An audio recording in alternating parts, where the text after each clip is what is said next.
እሺ ጥያቄ ማለት ነው።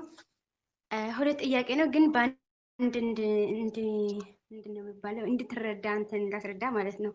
አንደኛ ጸሎት እንትና አብዝቼ እንደዛ መንፈሳዊ ውጊያ ከጀመርኩት በኋላ ማለት ነው እሺ የሆነ ነገር የሚያናድድ ወይም ደግሞ የሚያባሳጭ የሚያለቅስ የሚመጣኝ ከሆነ መጀመሪያ ልብ በጣም ይነዳ እንትን እንደ ፍርሃት ይሰማኛል። በጣም ነው የሚያስፈራኝ። ስራ ያቅተኛል፣ መስራት ያቅተኛል። ስራ አቋርጬ ቁጭ ነው የምለው። በቃ ልቤ በጣም ነው የሚነዳው፣ ይፈራል ምን ማለት ነው። ስታደርጊ ምን ስታደርጊ መሰለ የሆነ ነገር ሊያሰማኝ ወይ ደግሞ በሰው አድሮ የሆነ ነገር የሚያናድድ የሚያባሳጭ የሚያለቅስ እንትን ሊያሰማ ካሰበ ማለት ነው መጀመሪያ እሺ አስቀድሞ ልቤ በጣም ነው የምፈራው። በጣም ስበዛ ማለት ነው። ስራ ላሱ እሺ መቋቋም ያቅተኛል። በጣም እፈራለሁ፣ እደነግጣለሁ። ልቤ የምትወጣ ነው የምትመስለኝ ማለት ነው። ከዛ እሺ በስመ አብ ብዬ ስራ ቁጭ አድርጌ እንትን የሆነ ነገር ፍርሃትን እስከሚያቋርጠኝ ቁጭ እላለሁ። ወይም ደግሞ መዝሙር 26 ወይም 22 እስከሚጨርስ በቃ እሺ አያጨርሸኝም። ከዛ በኋላ ቆይቶ እንትን በቃ ዝም እላለሁና ከዛ ይመጣል ወይም በሰው አድሮ የሆነ ነገር ያሰማኛል ማለት ነው። እቺ የፈራሃት እሺ ማለት ነው። ከዛ በጣም አልቅሼ ምርር ብዬ አልቅሼ በቃ ትቼው እንትን ወደ ስራ ይገባለሁ ማለት ነው። ሁለተኛ ደግሞ የሆነ ነገር ደስታ ሊያሰማኝ ከሆነ ደግሞ ወይ የሆነ ነገር በቃ የጸለዩ ጸሎት ወይ አሌል በቃ ወይ ከቤተሰቦቼ ወይም ጸሎት ጸልይ ወይም ለሰው ሊያግዝ እንደዛ ወይ ደግሞ በቃ ለሰው ተጨንቆ ስመጣ እንደዚህ ምክር ስሰጥ ደግሞ ጀርባይ በጣም ያቃጥለኛል፣ ይበላኛል ማለት ነው። በጣም ስበዛ ማለት ነው። ጀርባ አቃጥሎ ወይ የሆነ ነገር ሰው ከኔ ምክር የሚፈልገው ከዛ ከመከርኩት በኋላ ደግሞ ቶሎ ይለወጥልኛል። በእውነት እግዚአብሔር ይመስገን። በእኔ ኃጢአትም ሳይሆን እኔ እንጃ አላውቅም። ከዛ ይለወጣል እሺ ወይ ደግሞ ለቤተሰቦች የሆነ ነገር ደስታ እንትን እንደዛ ምክር ደግሞ ቶሎ ይለወጥልኛል ማለት ነው። ወይ ደግሞ ለራሴ ደስ የሚለኝ ነገር እሰማለሁ ማለት ነው። ይሄ ነው። ሁለተኛ እሺ ደግሞ በቃ የለመንኩ አንድ የሌለ በቃ የሆነ ነገር 2 ዓመት 3 ዓመት የለመንኩትን ልማነው እቺ ምርር ብዬ አልቅሼ የለመንኩት ልማነው ስለምነው ለእግዚአብሔር እንደዛ አድርጌ ከዛ እንትን በህልናዬ ደግሞ በዛ ድሮ ይፈትነኛል። ጸሎት ሳይሰማሽ ይሄ ነገር አይሆንሽም እያለ በዛ ተስፋ ቆርጣለሁ ማለት ነው።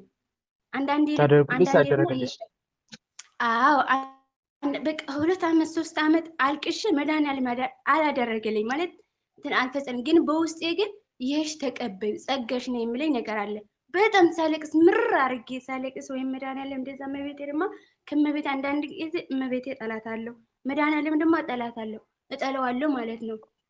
ከዛ እንደዛ አድርጌ እንትን ሳለቅስ ወይም ደግሞ እንደዛ ሱባኤ ምናምን ስል በፍጹም አይደረግልኝም። ለምን እግዚአብሔር ይጠላዋል ውስጥ አምላክ ይኸውልሽ አዎ አዎ እጠላዋለሁ አይባልም። እሺ ቆይ አንዴ እጠላዋለሁ አይባልም። ይጠላዋል ውስጤ ነው የሚባለው።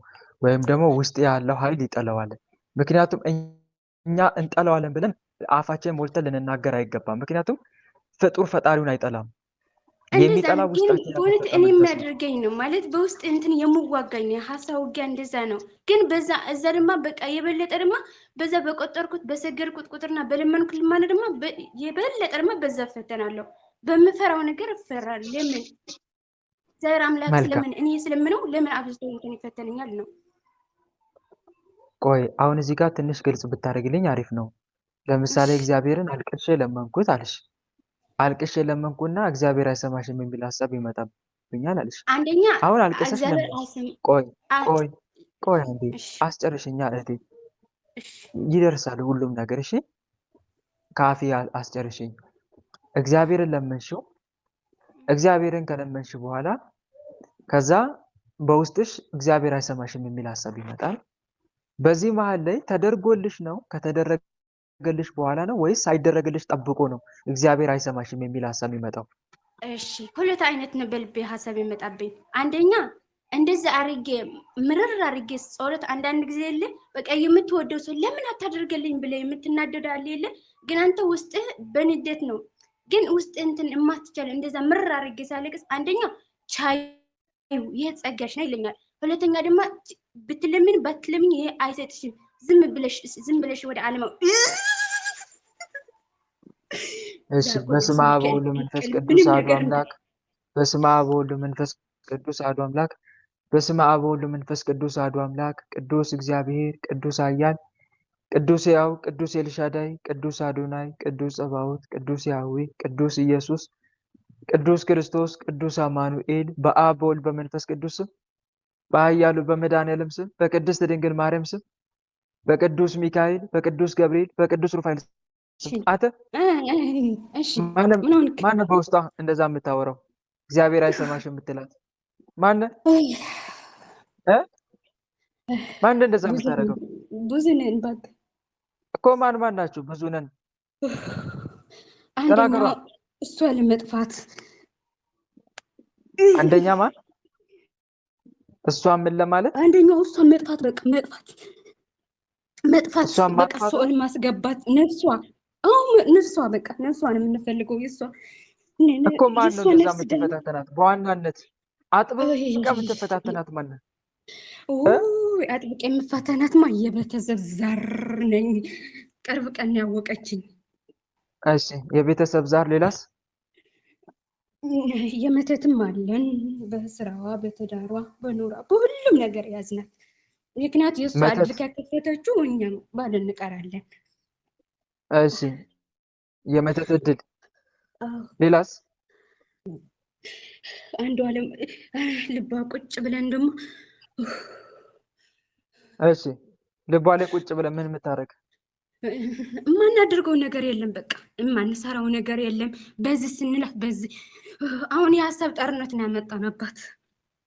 የሀሳብ ጦርነት? ምን እያልክ ነው የሀሳብ ጦርነት ያመጣባት? የሀሳብ ጦርነት አንደኛ በቃ ምን መሰለህ፣ አንደኛ የሰው ልጅ በቃ ተስፋ ማስቆረጥ።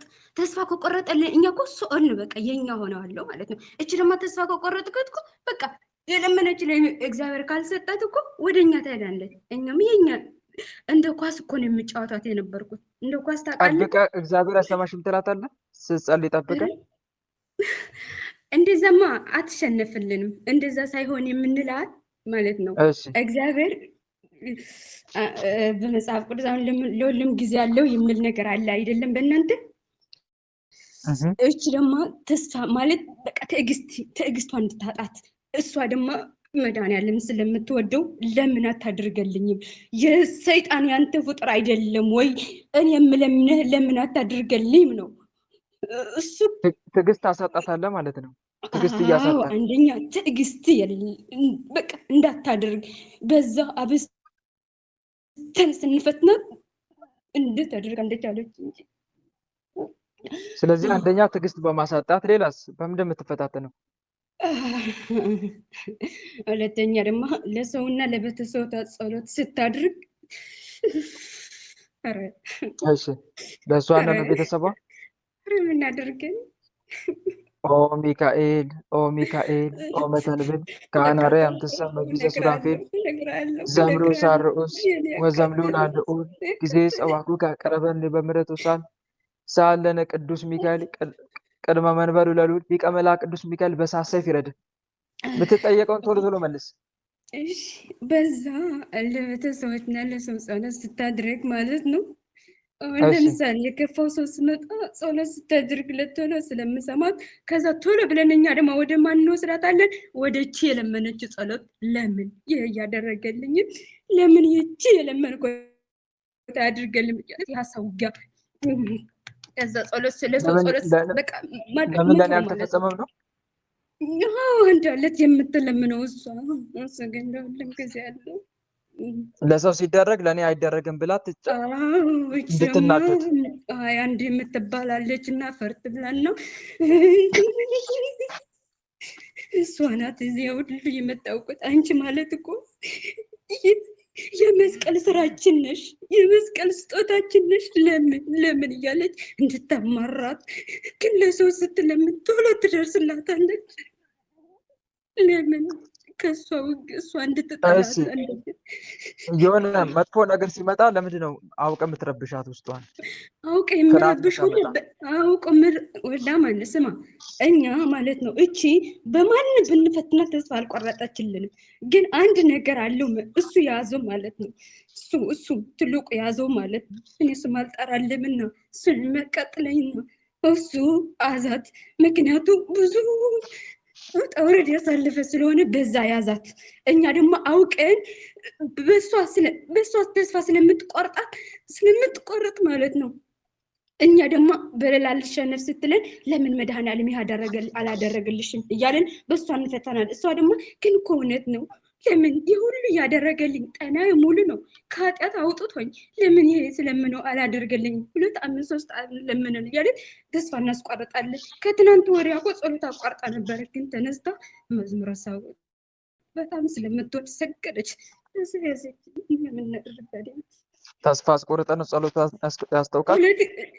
በዛ ሁለት ቀን በጣም አበዛናት ፈተና። በጣም በዝሙት ቅጥል ስናደርጋ እሷ ደግሞ በስግራን ቅጥል ታርገናለች። እኛ በምግብ ቅጥል ስናደርጋት እሷ ደግሞ በእንባ ቅጥል ታርገናለች። ኦሆ ያትሸነፍና በዛ 2 ዓመት 3 ዓመት የለመነችው በዛ እንፈትናት እንሄዳለን። ከዛ ደግሞ አዲስ መተት ይመተላክናለን። በቃ የሰው የአዳም ፍጡር ወደ እሷ ማስገባት ነው ዓላማችን። ለምንድን ነው አሁን ክፉ ነገር ልትሰማ ስትዘጋጅ ጠብቀ ፍርሃት ልትለቅባት? ለምንድን ነው? መልስ እሱ። አንደኛ ቶሎ ብላ ጸሎት ቆይ አሁን ምን አባክ ፈልገን ዝም ብትል ምን አለበት ብንጫወታት? እንደኳስ ያለበት እንደኳስ ብናጫወታት። ተናገር እንጂ የተጠየቀው። አንደኛ ፍርሃት የምናመጣት አንደኛ ቶሎ ብላ ስግዳን ስለምትሄድ ነው። ሁለተኛ ደግሞ ልባ ነው ያለውን እኛ ምን አገባን? ከልጅ አብረን የተወለድን ነው። ኡፍ አንተ ደግሞ ሁሉ ታውቃለህ። አንደኛ ማለት ነው ስማኝ፣ አንደኛ ታቃጥለኝና አንደኛ ፍርሃትን የምናመጣት አንደኛ ተስፋ ትቆርጣለህ። የአዳም ልጅ ተስፋ ከቆረጠ ምንድን ነው የምትወው? እስክመልስልኝ የአዳም ተስፋ ከቆረጠ ጸሎት አይደለም የሚሆን ጸሎት አይደለም የሚሆን ለምን አያገናኝም? እሷ ተስፋ ቆረጠት ማለት እኮ ጸሎት አንደኛ ጸሎት ታቋርጣለች፣ ሁለተኛ ደግሞ በቃ ታለቅሳለች፣ ሶስተኛ ደግሞ ለምን እያለች ብዙ አናቃጥላታለች። ከዛ ትፈራለች። ከፈራች በኋላ ደግሞ ጸሎት ታቋርጣለች። ከሰው ጋር ልትገናኝ ስትል ጠብቀ ፍርሃት ለምንድን ነው የምታመጣው? እንደዛ አይደለም።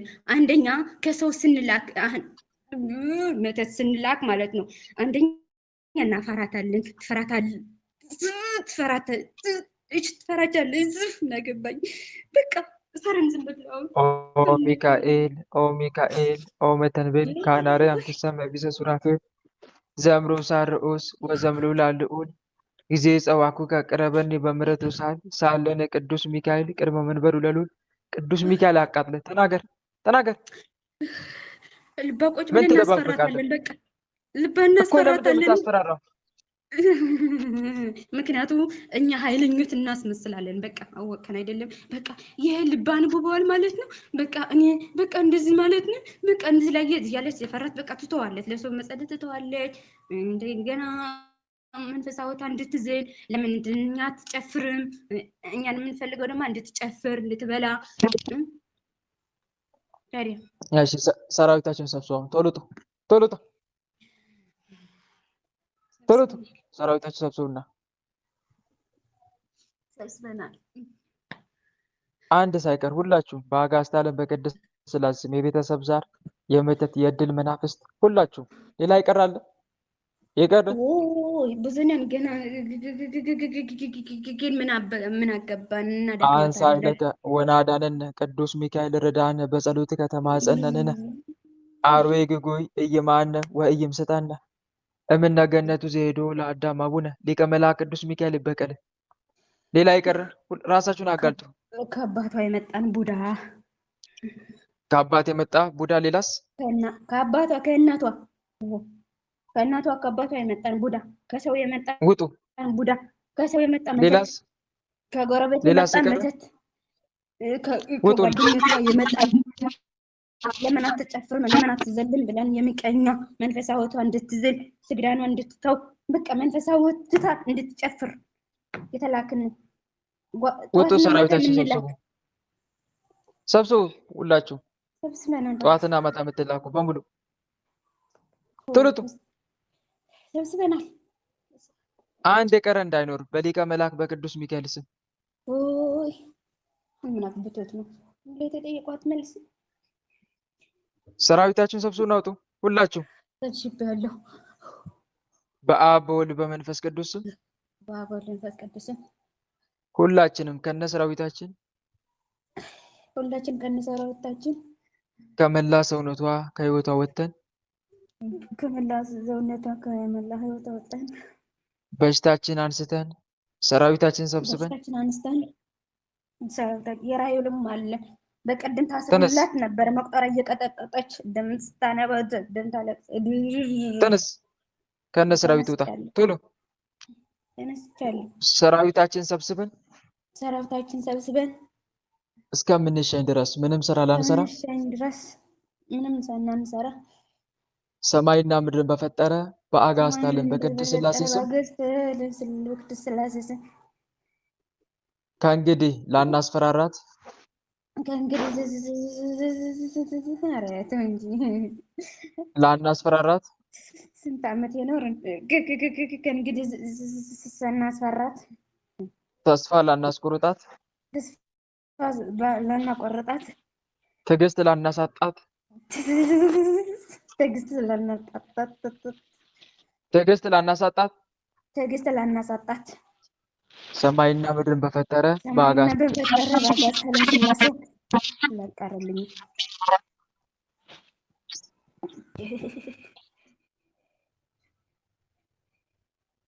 በአጋዕዝተ ዓለም በቅድስት ሥላሴ ስም በአጋዕዝተ ዓለም በቅድስት ሥላሴ ስም ከነ ሰራዊታችን ግንባር ላይ ከነ በትምህርተ መስቀል ሰራዊታችን ታስረን ግንባር ላይ ተገዝተናል። በትምህርተ መስቀል ታስረናል፣ ተገዝተናል።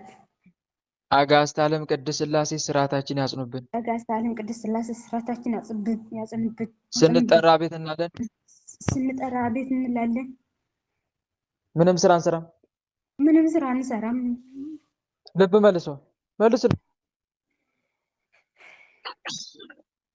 እግዚአብሔር ከሰይጣን የተረገምክ ፈራ ይቅርታ።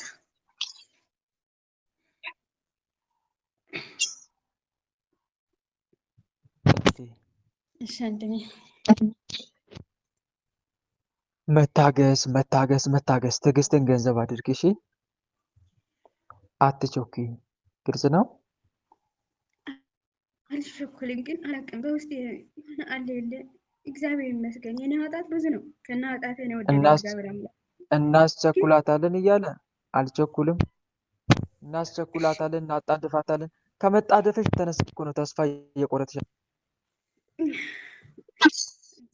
እሺ ከመጣደፍሽ ስለምመጣኝ ነው። ለዛ ነው ተስፋ የምቆርጠው ማለት ለምን አልሰማኝም ማለት ግብ ግብ መፍጠር። ለምን አንዳንዴ በቀኑ ለምን ታዲያ እሱ እኮ አልሰማኝም? ነው መቸኮል ማለት። ሁሉ እየሰማኝ ለምን ዝዘጋ ነው? ሰይጣኑ ደግሞ በዛ ነው ስለሚፈትነኝ ነው። በጣም ነው የምናገረው። ስለዚህ ትዕግስት ማጣት አይደለ እንዴ ታዲያ? በዛ ነው የሚፈትነኝ።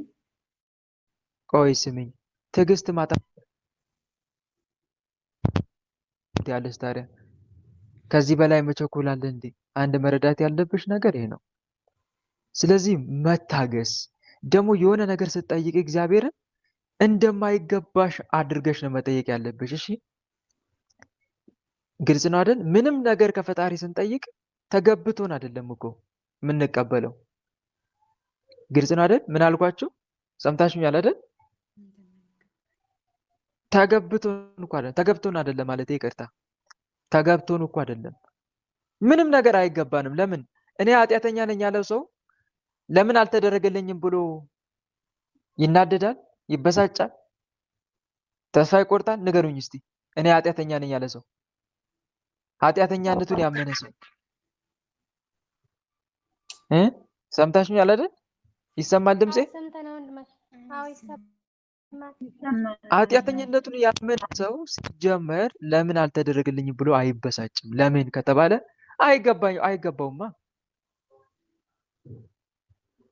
አይገባውማ። ለምን ኃጢአተኛ ነኝ። ለምን አልተደረገልኝም ብሎ ከአምላኩ ጋር እንደዚህ ግብ ግብ ውስጥ አይገባም። ለምን አይገባኝም ነዋ። ከተሰማው ራሱ እንዴ ጌታ ወይ አይገባኝም እኮ ነው የሚለው። አላያችሁም? አባቢሾይን እስቲ መንፈሳዊ ፊልም ተመልከቱ። በጣም ጽኑ ገድል ነበር የሚጋደለው። ጸጉሩን አስሮ ነበረ። ጸጉሩን ቆጥ ላይ አስሮ እንቅልፍ እንዳይወስደው ሌሊቱን ሳይተኛ ነበር የሚያድረው። ከብዙ ተጋድሎ በኋላ ጌታ መጣ። መድኃኒዓለም መጣ ወደ በዓቱ። የመረጥኩ ወዳጄ ቢሾይ ላይ መጣውኝ ሲለው ቢሾይ ምን ነበር ያለው? እስቲ ንገሩኝ። ከእናንተ ልስማ። ምን ነበር ያለው? አይገባኝም አይደል? አንተ ወደ እኔ ልትመጣ ተጋድሎን አላሰበም እኮ ምንም። እዚህ ጋር አሁን የእሱ ተጋድሎ ምንም ትዝም አላለው። አንተ ወደ እኔ ልትመጣ አይገባኝም አይገባኝም እያለ ደጋግሞ ይናገር ነበር። ይሄ ነው በቃ መንፈሳዊ ሰው ማለት። ምንም ነገር የሆነ ነገር ሲደረግላቸው እግዚአብሔር እንዴ ለእኔ እኮ አይገባኝም ነበር ይሄ ጌታዬ፣ አንተን ሳዛዘን የኖርኩኝ እንደኔ አይነት ኃጢአተኛ፣ እንደኔ አይነት ዘማዊ፣ እንደኔ በደለኛ ከአንተ ምላሽ ሊያገኝ ይገባዋል።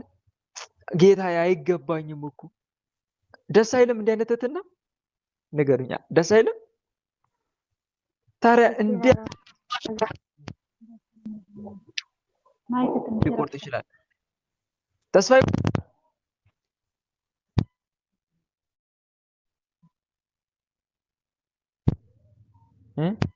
መልስልኝ።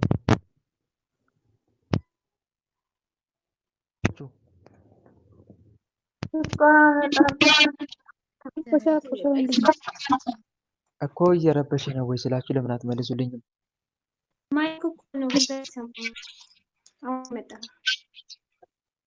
እየተቆራረጠ ነው አሁንም ድምጽ እያስተጋባ ነው። አሁን ጥሩ ነው። መልካም። እስከ ዛሬ በምጠቀምበት ኖርማል ኢርፎን ነው የምጠቀመው። ዛሬ እንዴት አዲስ ሆነባቸው? መልካም። እና ተመልከቱ፣ እኔ አይገባኝም ማለት አለበት አንድ ሰው የሆነ ነገር ከፈጣሪው ሲጠይቅ። እኔ አይገባኝም የሚል ሰው ደግሞ ለምን አልሰማኝም አይልም። ትዝ የሚለው እኔ ኃጢአተኛ ስለሆንኩ ነው፣ እስኪ ምረኝ ድረስ ምን ልበል ደጅ ልጥና አይልም። እኔ ኃጢአተኛ ስለሆንኩ ነው ምላሽ ያልተመለሰልኝ። ስለዚህ ከእግዚአብሔር አምላክ ምሕረትን አግኝቼ ምላሽ እስከማገኝ ድረስ ምን ልበል ደጅ ልጥና። ደጅ የምጠናው እስከ መቼ ሊሆን ይችላል? እሱ እስከፈቀደው።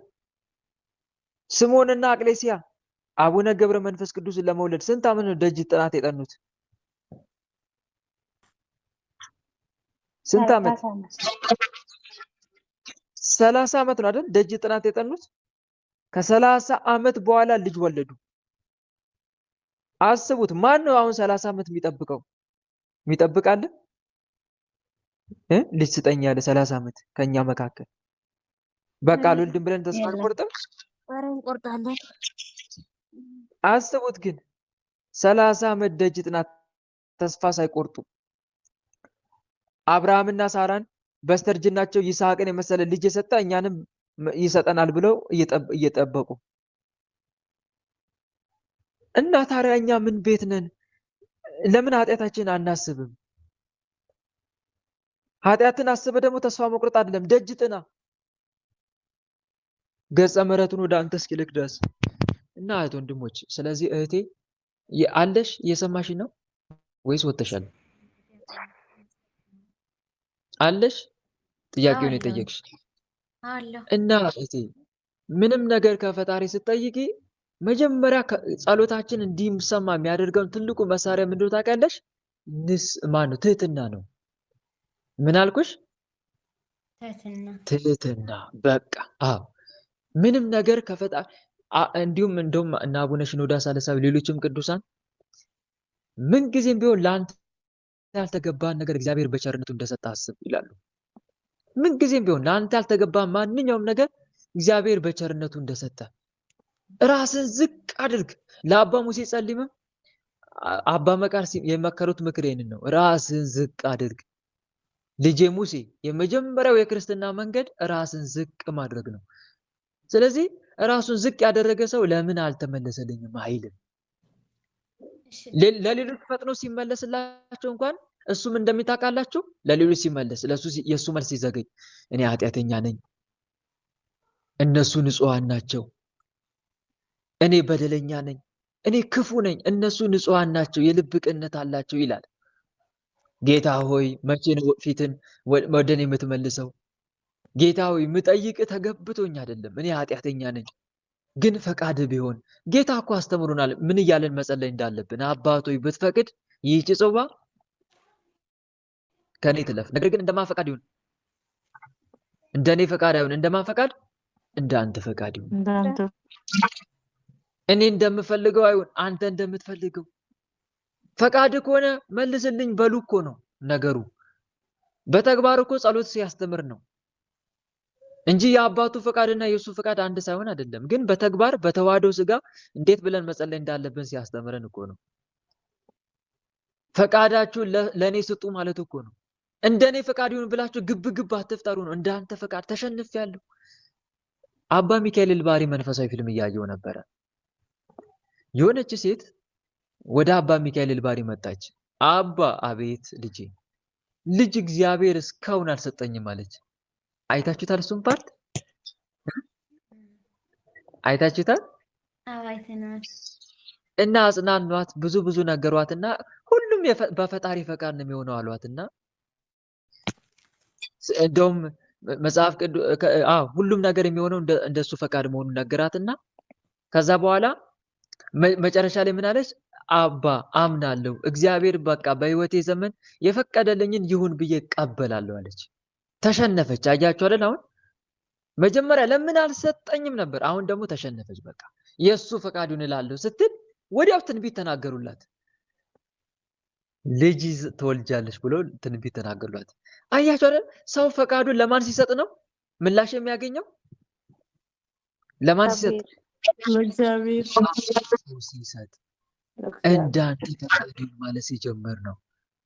እና ምንጊዜም ቢሆን እህት ወንድሞች ለእግዚአብሔር ፈቃዳችሁን ስጡት። እናም የማይገባችሁ አድርጋችሁ ቅረቡ። ስትቀርቡ ስትጠይቁት ጌታዬ እንደ ፈቃድ እኔ ስለራሴ ከምወደው በላይ ከምፈቅደው በላይ አንተ ስለራሴ የምትመርጥልኝ ነገር ለኔ ይሻለኛል። እንደ ፈቃድ ይሁን። ግን ጌታዬ ፈቃድ ከሆነ ይሄን ብታደርግልኝ ተገብቶኝ አይደለም። ስለ ቅዱሳን ምልጃ ብለህ ስለ አባ አብርሃም፣ ስለ ሌሎች ቅዱሳን፣ ስለ አቡነ ገብረ መንፈስ ቅዱስ ብለህ ስለ አቡነ ሀብተ ማርያም ብለህ እንደው ስለመወዳት እናት እንደኔ አይደለም። እኔማ ከአንተ ምላሽ የሚያስገኝ ምግባር የለኝም። ግን አንተን ደስ ባሰኙ ቅዱሳንን ማጸናለሁ። ለምሳሌ አቡነ ገብረ መንፈስ ቅዱስ በሕይወት ዘመናቸው እንዴት እንዳስደሰቱክ ታውቃለህ። እባክህ ስለሳቸው ተጋድሎ ብለህ እኔንም ሰማኝ እባክህ ስትሉት ትህትናችሁን አይቶ ይመልሳል። ትህትናችሁን አይቶ እና ይሄ ነው። አጋንንት ደግሞ ይሄን ትህትና ነው የሚያሳጣው። ለምን መልስልኝ አይነት ነገር በቃ እንዴት አትመልስልኝ ምንድን ነው የሚፈልገው? ይገርማል እኮ። እኔም እኮ ለሌላ ሰው እኮ ይሰጣኛል እኮ። እኔ እኮ እሷ ብቻ ናት እኮ። እኔ ደግሞ እግዚአብሔር ይመስገን ከማለት እሷ የሰጠኝ ሳይሆን የማየው ያላሰጠኝ እንትን ለምን እኮ ታጥብቄ ነው የሚይዘው። ለዛ ነው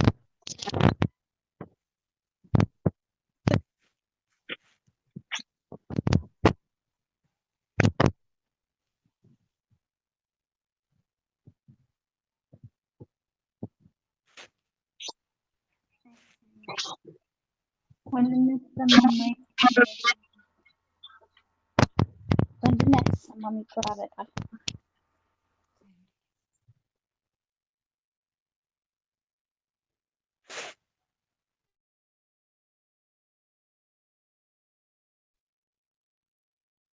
ሰማቻለ ለኔ አይሰማም።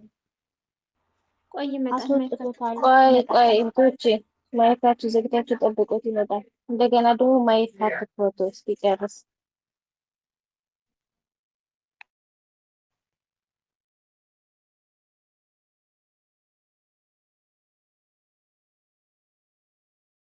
በስላሴ ስም ይሰማችኋል? አሁን ይሰማል ወንድም። መልካም። እና ምን እያልኳችሁ ነው ያቆምኩት? በመሀል ምን እያልኳችሁ ነበር? የእግዚአብሔር ፈቃድ ይሁን። ፈቃዳችሁን ለእግዚአብሔር አሳልፋችሁ ስጡ በትክክል። እና አጋንንት የሚፈልገው ከእግዚአብሔር ጋር ግብ እንድንፈጥር ነው። ለምን አላደረክልኝም እያልን ግብ እንድንፈጥር። ስለዚህ ከእንደዚህ አይነት ነገር ውጡ እህት ወንድሞች። ጸሎታችሁ ትህትናን የተላበሰ ትህትናንና ትዕግስትን ገንዘብ ያደረገ ጸሎት ሊሆን ይገባል ለማለት ያክል ነው። መጽሐፍ ለትዕግስተኛ ሰው ብዙ ማስተዋል አለው፣ ትዕግስተኛ ሰው ከኃያል ሰው ይሻላል ይላል፣ በመንፈሱም የሚገዛ ከተማ ከሚወስድ ይበልጣል ይላል። ግልጽ ነው አይደል? እና ወለተ ጻድቃን ተረድተሽኛል አይደል? አለሽ? ወለተ ጻድቃን ወጣች? ይሰማችኋል አይደል ድምጼ ወይስ የኔ ነው? አዎ ይሰማል። ነበር ማይክ ወንድሜ ተናገር። ያሁን መልካም። እና ከዛ አንጻር ነው ትህትናንና ትዕግስትን ገንዘብ አድርገሽ ጸልይ ለማለት ያክል ነው። እቴ ግልጽ ነው። ይሄን ይመስላል። እሺ። እና ሌላው ደግሞ ፍርሃት ይለቅብኛል ያልሽው ገና ለገና ሰው ጋር ልገናኝ ወይም ክፉ ዜና ልሰማ ስል ፍርሃት ይለቅብኛል። ይሄ ተስፋ ማስቆረጥ ነው። ዋና ዓላማው እንድንጠራጠር ነው። የያዝነውን መንፈሳዊ ሕይወት እንድንጠራጠር፣ ግራ ለማጋባት እንዴ እግዚአብሔር ከኔ ጋር አይደለም እንዴ እንድንል ነው። እንዴት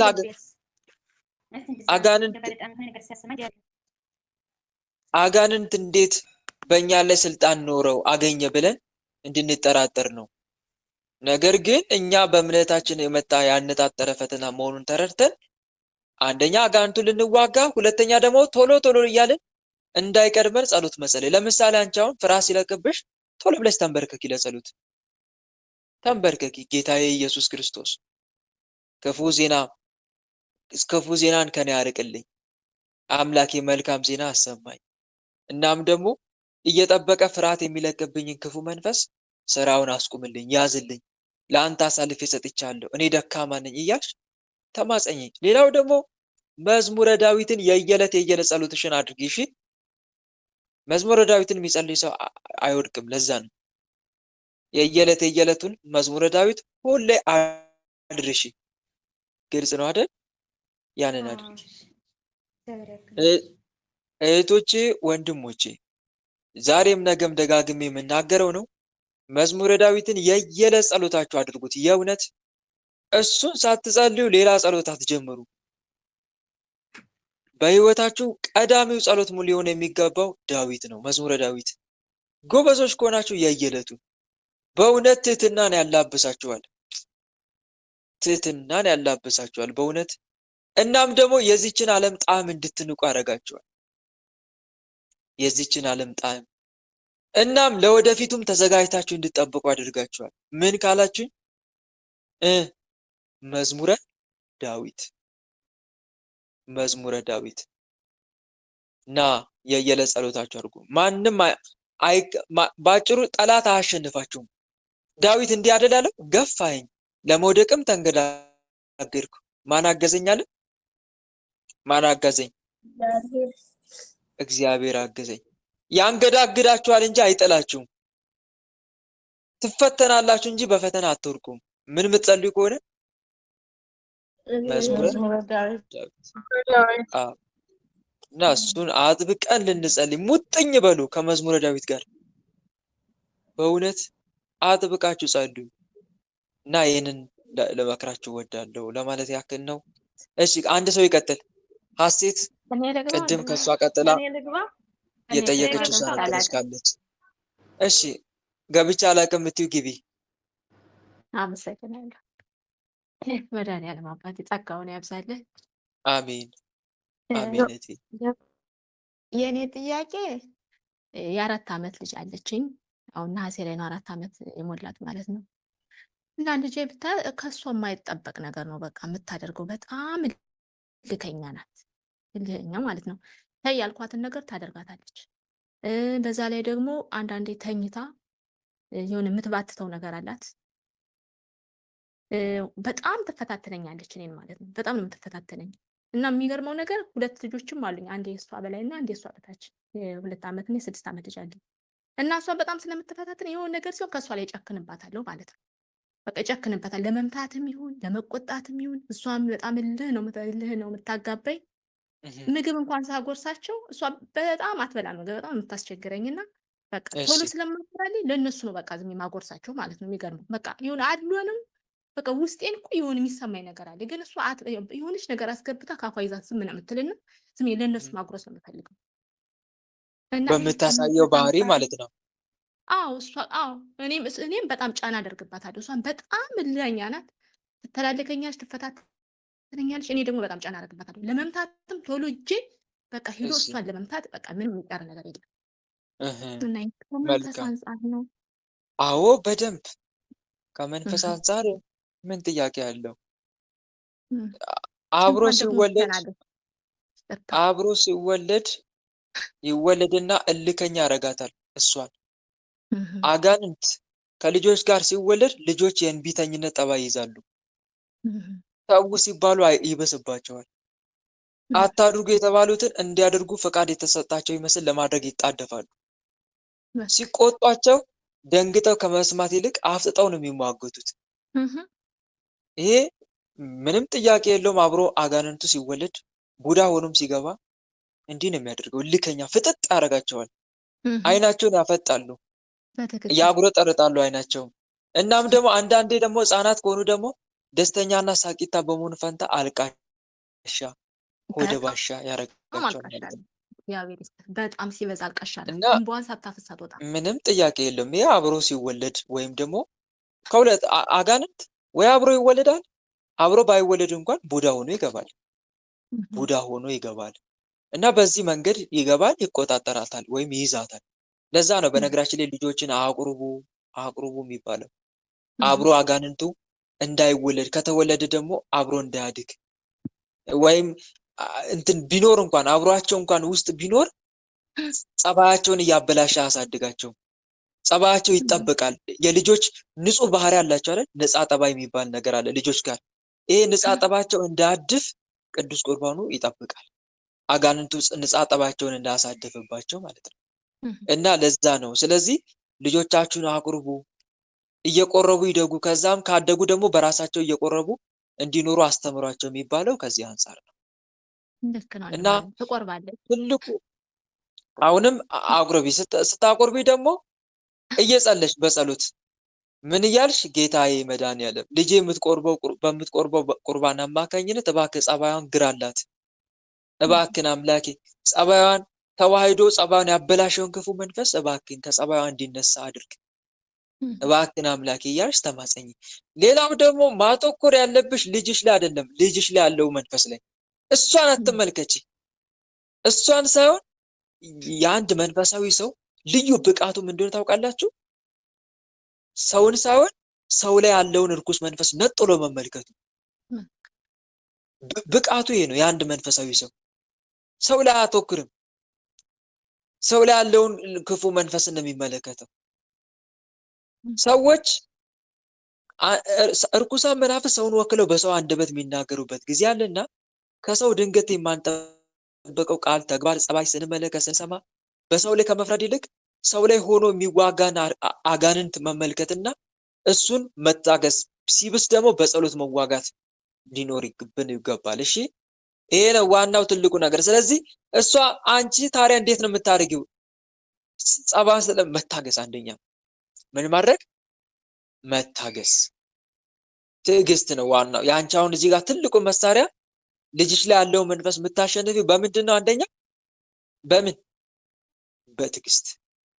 እልከኛ ሲያደርግሽ ተወት አድርጊው ነገሩን። እሺ ልጅቷ ችክ ስትልብሽ ተወት።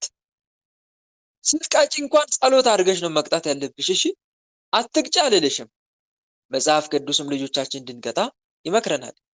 ግን ስትቀጭ ጸሎት አድርገሽ ጌታዬ መድኃኒዓለም ልጄ የሚጎዳበት አይሆን። አጋንንቱ እንድትቀጫት የሚፈልገው እንድትጎጃት ነው። ግልጽ ነው አይደል? ምን እንድታደርጊ? እንድትጎጃት ነው የሚፈልገው። አንቺ ግን በምትቀጫት ቅጣት አጋንንቱ ቅጣቱን ተጠቅሞ እንዳይጎዳ ጸሎት ማድረግ ይሄ በጣም ወሳኝ ነገር ነው። እናም ቅጣቱ ደግሞ እንዲያስተምራት እግዚአብሔርን መማፀን ምን ችግር አለ? የምንቀጣው ላይ ራሱ ማማተብ፣ ጸሎት ማድረግ። ግልጽ ነው አይደል? ምን አልኳችሁ? ሰምታችሁኛል አይደል? ይሰማለሁ። ጸሎት ማድረግ ማማተብ። አዎ የምትቀጡት መቅጫችሁ አርጩሜው ላይ ሊሆን ይችላል፣ አለንጋው ላይ ሊሆን ይችላል አይደል? ምን ማድረግ? ጸሎት ማድረግ፣ አቡነ ዘበሰማያት መጸለይ። እሱን ተጠቅሞ እንዳይጎዳብን ነዋ ልጆቻችንን። እንዲህ ልታደርጉ ይገባል። እናም ደግሞ ከዱላ ይልቅ ምን ላይ ማተኮር አለብን? አብዝተን ምክር ላይ። ፍቅር አሳያት። ልጆች ምን ይፈልጋሉ? ምን ይፈልጋሉ? ፍቅር፣ እንክብካቤ። በትክክል ልጆችን አብዝተ በገሰስክ፣ በሰደብክ፣ በገረፍክ ቁጥር ልጆች አንተን ሳይሆን ራሳቸው መጥላት ይጀምራሉ የሚል አባባል አለ። እውነት ውሸት? ልጆች ላይ ስድብ ባበዛ ቁጥር፣ ትችት ባበዛ ቁጥር፣ ቅጣት ባበዛ ቁጥር ልጆቹ አንተን ሳይሆን ራሳቸው መጥላት ይጀምራሉ። እውነት ነው። ስለዚህ ፍቅር ስታሳይ ደግሞ ሌላ ነገር እና እንደዚህ በፍቅር ነው የሚመከረው፣ በትህትና ፍቅር እያሳየን በዚህ መሃል ላይ ነው ልጆቻችን መምከር ያለብን። አቤልና ቃየልን እንዴት እንደሚመክሩ አላያችሁም? አዳምና ሔዋን መንፈሳዊ ፊልም ላይ አላያችሁ? አዳም እንዴት ነው ቃየልን የሚመክረው? እስቲ ይዩት። በጣም ይገርመኛል እንዴት አድርጎ እንደሚመክረው። ወደ ወንዝ ወስዶት አብረው ውሃ ውስጥ እየገቡ አላያችሁ? በጨዋታ መካከል ጣል ያደርግለት ነበር አይደል? አላያችሁትም? መንፈሳዊ ፊልም አብሮት እየዋኘ እኮ ነው። ለምን? በዚህ መሃል ላይ ነው የሚገባው፣ ካልሆነ አይቀበለውም። አብሮት እየዋኘ አውቆ ውሃ ውስጥ እየደፈቀ አየህ፣ እግዚአብሔር እንዲህ ልትፈልገው ይገባል። ልክ አየር እንደፈለግከው ሁሉ አምላክንም እንዲህ ልትፈልገው እያለ በነገሮች ሁሉ ያስተምረው ነበር አዳም። ማንን? ቃየልን። ግን ቃየል እንዳለመታደሉ ነው ተጣሞ አደገ፣ ያሾፋል። አቤልስ እንዴት ነበር የሚሰማት ሔዋንን? ሔዋን የምትመክረው ማንን ነው? ቃየልን? አቤልን አይደል? እንዴት በተመስጦ እንደሚሰማት ተመልከቱ። እሱ ደግሞ ቃቤል ልቡ ንቁ ነው። እና እኛ ግን ስናስተምር ልክ አላጋጭ ለሆኑ ሰዎች ለሆኑ ልጆቻችን ወይ ግትር ለሆኑ ልጆቻችን የማንን መንገድ ነው መጠቀም ያለብን? የሔዋንን ወይስ የአዳምን?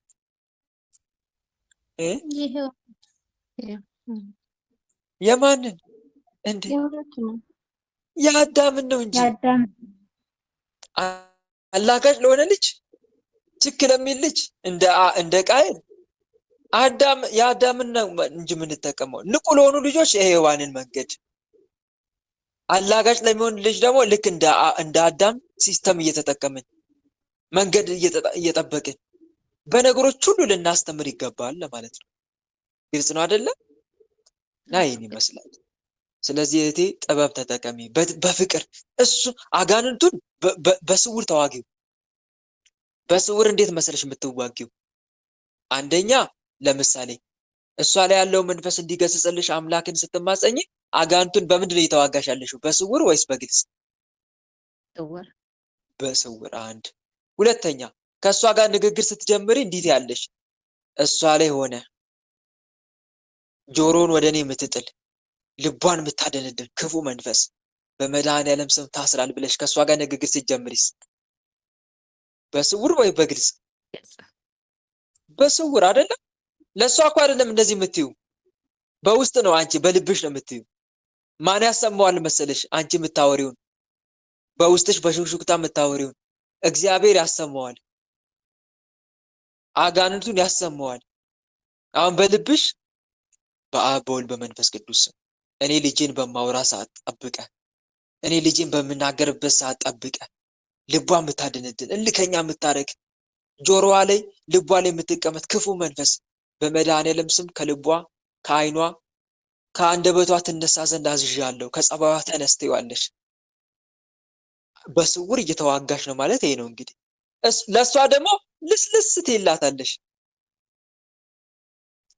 ለእሷ ልስልስ ትያለሽ በፍቅር ሚጣዬ። ወንድ ከሆነ ደግሞ አቢ ነው የሚባል ልክ እንደዛ ማለት ነው።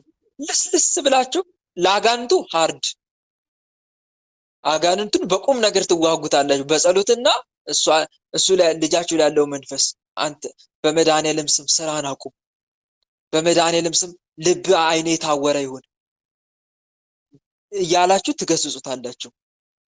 ለልጃችሁ ደግሞ ልስልስ የዋ በፍቅር በዚህ መንገድ ነው። አንዳንድ አስፈላጊ ሲሆን ደግሞ ቆጣ አንድ ሁለቱን የምትጠቀሙበት መንገድ አለ አይደል? በዛ ሲያደርጉባችሁ ቆጣ ትላላችሁ። ከልክ ሲያልፍ ደግሞ ዱላ፣ በጸሎት የታገዘ ዱላ ወይም ቅጣት አስፈላጊ። ሁሌ ደግሞ ዱላ መሆን የለበትም። ቆጣ ማለት ፊታችሁን ማጨፍገግ የለብም። ሌላ ደግሞ ፍቅር በፍቅር ትሆናላችሁ። ፊታችሁን ፈገግ እያደረጋችሁ ምን መሰለህ እያላችሁ በዚህ መንገድ ነው። ጥበብ ያስፈልጋል። እሺ ልጆቻችሁን ለማሳደግ በጣም ጥበብ ያስፈልጋል። መቼ ምን መጠቀም እንዳለብሽ እያሰብሽ ግልጽ ነው አይደል? በዚህ መልኩ ነው የምታሰኝ። አንድ ጥያቄ ልጨምር። ጠይቄ አላውቅም። አንዳንድ ብቻ ነው እህቴ ከይቅርታ ጋር። እሺ እንፍቀድላት፣ ግን ጠይቄ አላውቅም ስላለች አንድ እንፍቀድላት። ፍቀድላት ወንድሞቼ። ጠይቄ አላውቅም ስላለች እስቲ አሳጥሪና ጠይቄ እስቲ እህቴ። ማለት ጠይቄ አላውቅም። ዓመት አልፎኛል ሊቦት።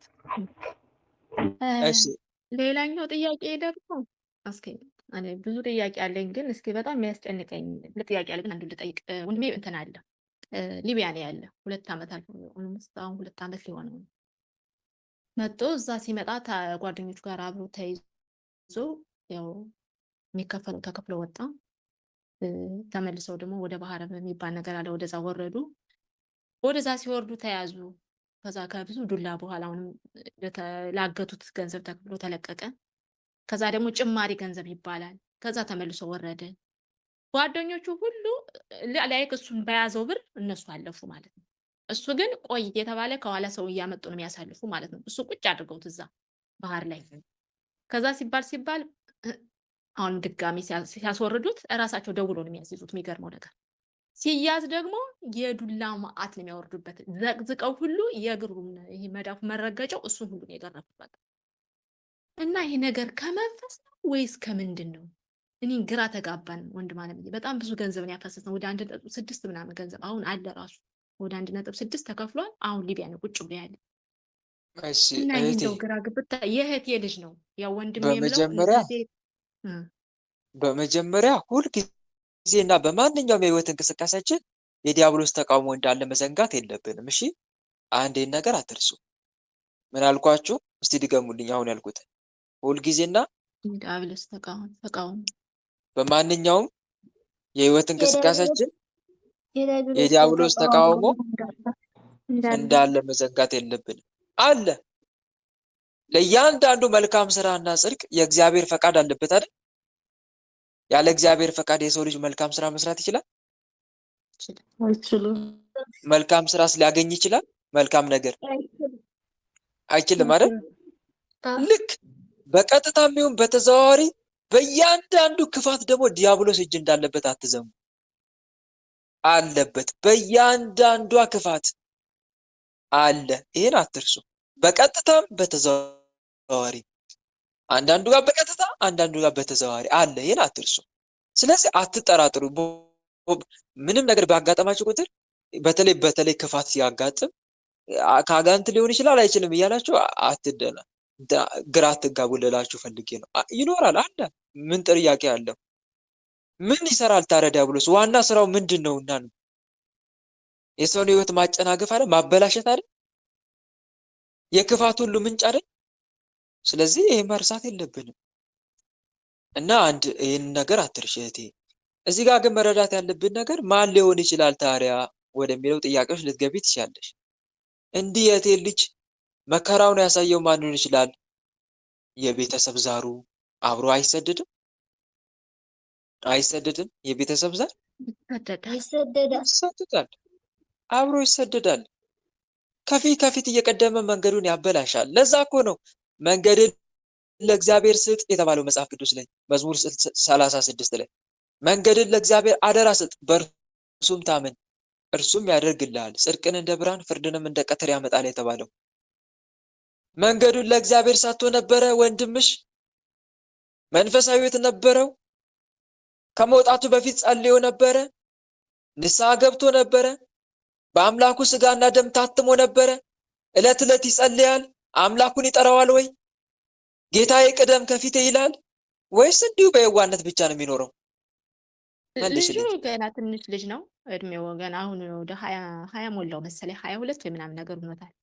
ይሁና የሚገርመው ግን ንስሐ ይገባል እዛ። እናቴ እግዚአብሔር ይመስገን ምንም ባታውቅም ባትማርም ግን በጣም ሃይማኖቷን ትወዳለች። እናቴም ትቆርባለች እና ንስሐ ገብቷል አሉ። ንስሐ እና ገብቶ ንስሐውን ቁርባንስ ጨርሶ ምናምን ነው የወጣ። ቁርባንስ አሁንም ቢሆን እዛ ላይ ይጾማል አሉ ጓደኞቹ። የሚገርም ልጅ ነው። እኛ አንጾም፣ እሱ ግን አልመለሽልኝም። ይጾማል። ቁርባንስ አዊ አልመለሽልኝም። ቁርባንስ እሱ አልቋረጠም። ነው ዋና። ታዲያ ንስሐ ምን ተፈጻሚነት ይኖረዋል? የንስሐ ማሰሪያው ምንድን ነው? ቅዱስ ቁርባን አይደለም? አዎ እውነት ነው። ስለዚህ ልናወራ አንችልም እንደዛ ብለን ማለት ነው። ስለዚህ ንስሐ ገብቶ ስጋው ደሙን መቀበል ነበረበት። አንድ ይሄ ነው። ምክንያቱም ኃጢአት ሁሉ የሚሰራው በምንድን ነውና ነው? በስጋ ወደሙ አማካኝነት ነው አይደል? እንደ ሾህ የሚያቃጥለው ምንድን ነው ካላችሁ ስጋ ወደሙ ነው። ለኃጢአት ማስተሰሪያ ጌታ ምን ነበር ያለው? ስለ ብዙዎች የኃጢአት ይቅርታ የሚፈስ ደሜ ስጋዬ የሚቆረሰው ይህ ነው አይደል ያለው? እንካችሁ ብሎ አይደል ያለው? ስለዚህ ኃጢአት ሁሉ የሚሰራው በስጋ ወደሙ አማካኝነት ነው ማለት። በነገራችን ላይ አረብ ሀገር አሁን ዝም ብላችሁ ንስሐ የምትገቡ አላችሁ አይደል? ወንድሞች ሳትቀበሉ ንስሐ የምትገቡ ምን ተስፋ አድርጋችሁ ነው ንገሩኝ? ስጋ ወደሙን ተስፋ አድርጋችሁ ንስሐ የምትገቡት? እስከዛ ድረስ ሳይገቡ ከመቀመጥ ገብቶ መቀመጥ ይሻላል ብላችሁ ነው። ግን ፍጻሜውን የምታገኙት በምንድን ነው? በቅዱስ ቁርባን በስጋ ወደሙ እኮ ነው። በስጋ ወደሙ ነው። ስለዚህ እህት ወንድሞች ያለ ንስሐ ብቻውን ምን ዋጋ አለው? ከስጋ ወደሙ ውጪ ትልቁ መሳሪያ እኮ ስጋ ወደሙ ነው። ሰው ንስሐ እንደገባ እኮ ወዲያው ስጋ ወደሙን መቀበል አለበት። ወዲያው ዛሬ አሁን ፍታት ተፈታው ልበል ካህኑ ጋር ሄጄ አባቴ ቀኑና ጨረስኩ፣ ቀኑና ተቀበልኩ አይደል? ማን ነው እግዚአብሔር ይፍታሉኝ አይደል? መቁረብ አለብኝ ዛሬ ቅዳሴ ካለ። ከሌለ ደግሞ ነገ፣ ዛሬ ባይሳካ ነገ እንጂ ጊዜ መስጠት የለብኝም በመሃል። ስለዚህ ይህን አትርሱ እህቶቼ ወንድሞቼ። ስለዚህ ንስሐ መግባት ስጋ ወደሙ መቀበል አለበት። ሁለተኛ ደግሞ እህቴ ልጨምርልሽ፣ ይሄ ልጅ ዕለት ዕለት ጸሎት ቋሚ የጸሎት ህይወት አለው? የስግደት ህይወት አለው? ይሄም ጥያቄ ውስጥ ይከታል። ሰው ይኸውልሽ ንስሐ ገብቶ ስጋው ደግሞ ተቀብሎ ደግሞ ዝም ብሎ መቀመጥ የለበትም። አንዳንዶች እንደዛም ያደርጋሉ። ንስሐ ግቡ የሚል ትምህርት ይሰሙና በቃ በስሜታዊነት ተገፋፍተው ንስሐ ይገባሉ፣ ስጋው ደግሞ ይቀበላሉ። ግን መንፈሳዊት የለም። ዕለት ዕለት የሚያካሂዱት ግን የጸሎት የስግደት ህይወት የለም። አይጸልዩም። ምን ዋጋ አለው? ደሞዙን የተቀበለ ሰው ይላል እኮ መጽሐፍ፣ በቀዳዳ ከረጢት ያደርገው ዘንድ ደሞዙን ተቀበለ ይላል እኮ መጽሐፍ። እነኚህ ሰዎች ስጋው ደሙን የተቀበሉት በአግባቡ ሊጠቀሙበት አይደለም ማለት ነው። እና አንድ መርሳት ያለብን ነገር የሌለብን ነገር ነው። ስለዚህ ንስሐ ገብቶ ስጋው ደሙን ተቀበሉ ቋሚ የጸሎት ህይወት ውስጥ መግባት አለበት። ጸሎት መጀመር አለበት ቋሚ፣ ለወራት ለአመታት ብቻ አይደለም፣ ለዘላለም። ከመዝሙረ ዳዊት ጋር መታወቅ አለበት። ከመዝሙረ ዳዊት ጋር ከውዳሴ ማርያም ጋር መታወቅ አለበት። ምኑን ታዲያ መንፈሳዊ ሰው ሆነ እንደዚህ እዚህ ውስጥ ካልገባ? አንድ ሰው ንስሐ ገብቶ ስጋው ደሙን ተቀብሎ ከመዝሙረ ዳዊት ጋር ካልተዋወቀ፣ ውዳሴ ማርያም ካልጀመረ፣ ከስግደት ጋር ካልተዋወቀ፣ ከጾም ጋር ካልተዋወቀ መንፈሳዊ ሰው ልንለው አንችል ያንን ሰው ማለት ነው። ስለዚህ አንድ መርሳት የሌለብን ነገር ነው። እንደዚህ ህይወት አለው ሲባል የለውም። እና ምን ማድረግ ነው? እንደዚህ ደግሞ እያደረገ ምን ያደርጋል መሰለሽ? መንገድ ሲሄድ ደግሞ መንገዱን አሳልፎ ይሰጣል። ጌታዬ መንገዴን ምራኝ፣ ስለ ስም መንገዴን አቅና ምራኝ የሚላል። መንገዴን ለአንተ አሳልፌ ሰጥቻለሁ፣ የሚሄድበትን መንገድ አቅናልኝ ይላል። መውጣቴን መግባቴን ባርክ፣ በሄድኩበት ቦታ ሁሉ ስኬታማ አድርግ፣ ቅደም ከፊቴ ብሎ አሳልፎ መስጠት አለበት። ይህን ካላደረገ ግን ዛሩ እየተከታተለ ያሰቃየዋል፣ አይገልጸውም። ይጫወትበታል፣ አይገልጸውም። የፈለገ የዋ ቢሆን፣ የፈለገ ቅን ቢሆን፣ የፈለገ በሰው ላይ ክፉ ማሰብ ቢሆን ይጫወትበታል። ለምን? የጸሎት ህይወት የለውማ፣ የስግደት ህይወት የለውማ፣ መንፈሳዊ ህይወት የለውማ፣ ወደ አምላኩ አልቀረበማ። ስለዚህ ዛሩ ይሄን ያክል ጉልበት አግኝቶ ይጫወትበታል፣ ያስደበድበዋልም። ተደበደበ ያልሽው እያስደበደበው ነው። ሌላ ምን ጥያቄ አለው? በእነሱ ላይ ያድርና እሱን ያስደበድበዋል። ለምን? የዋህነቱን እያየ ይቀናበታል፣ መልካምነቱን እያየ ይቀናበታል። ትንሽ ለመንፈሳዊ ህይወት ትጋት ካለው እሷን እያየ ይመቀኘዋል። ዳዊት እንዲህ ብሏል፣ መዝሙር 43 ላይ አሁን ግን ጠላን፣ ከሰራዊታችንም ጋር አትወጣም፣ ከጠላቶቻችን ፊት ወደኋላ መለስከን፣ የሚጠሉንም ተነጣጠቁን ይላል። የሚጠሉንም ምን አሉን? ተነጣጠቁን።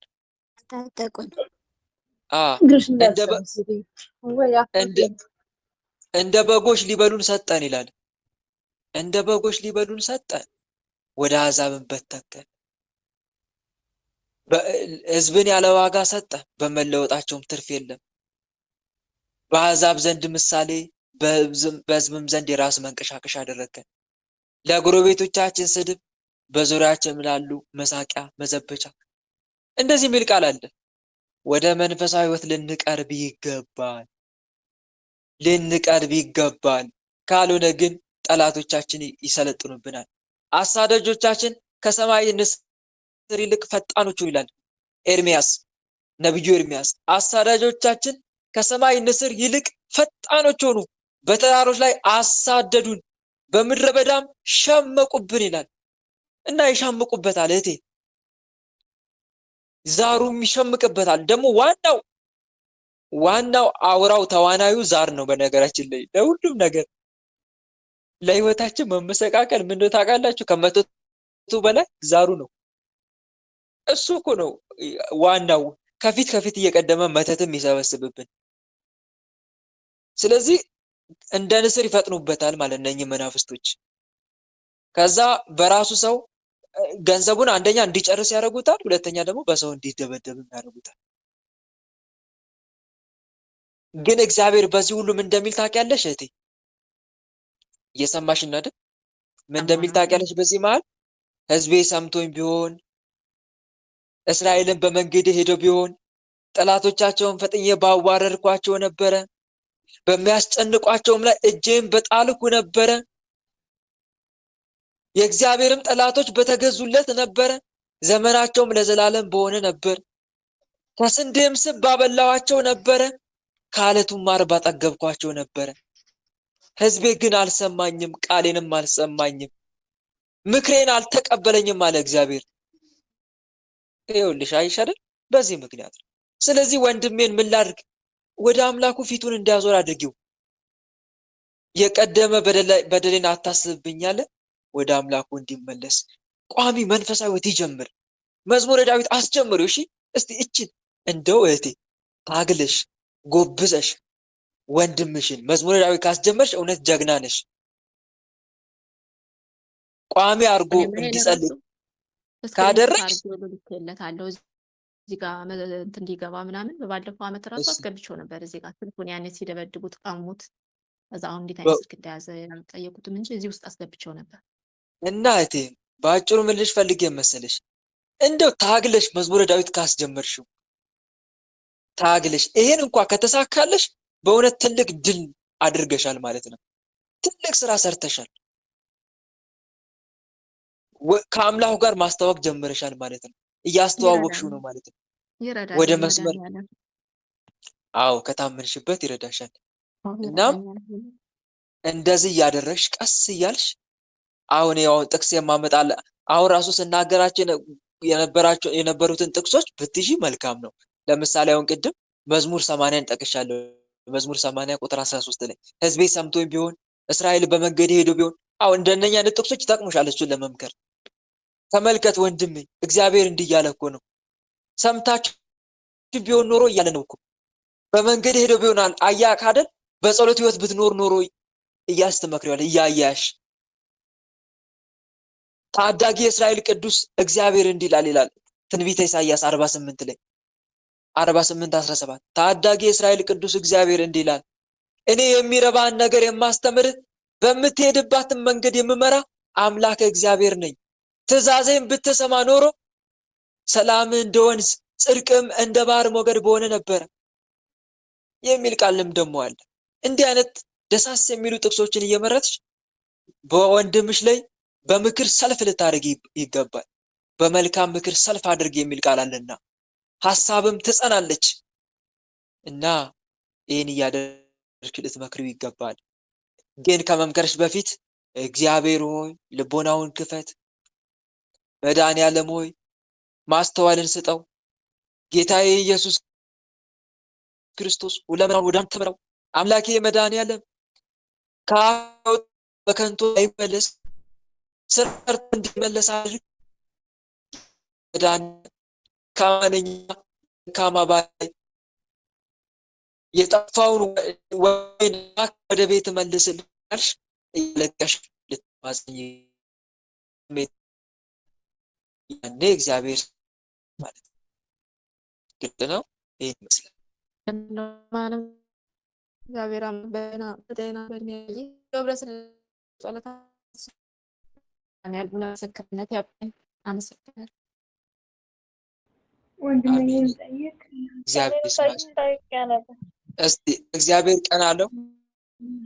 እግዚአብሔር ቀን አለው። ወንድሜ ያስከረኝ እሺ በስመስላሴ ይሰማል።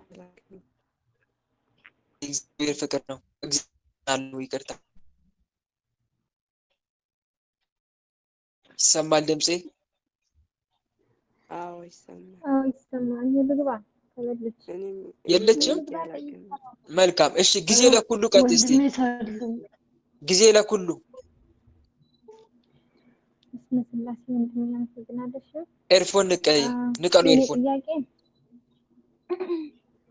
አይሰማም? አዎ አይሰማም። ኤርፎን ንቀይ።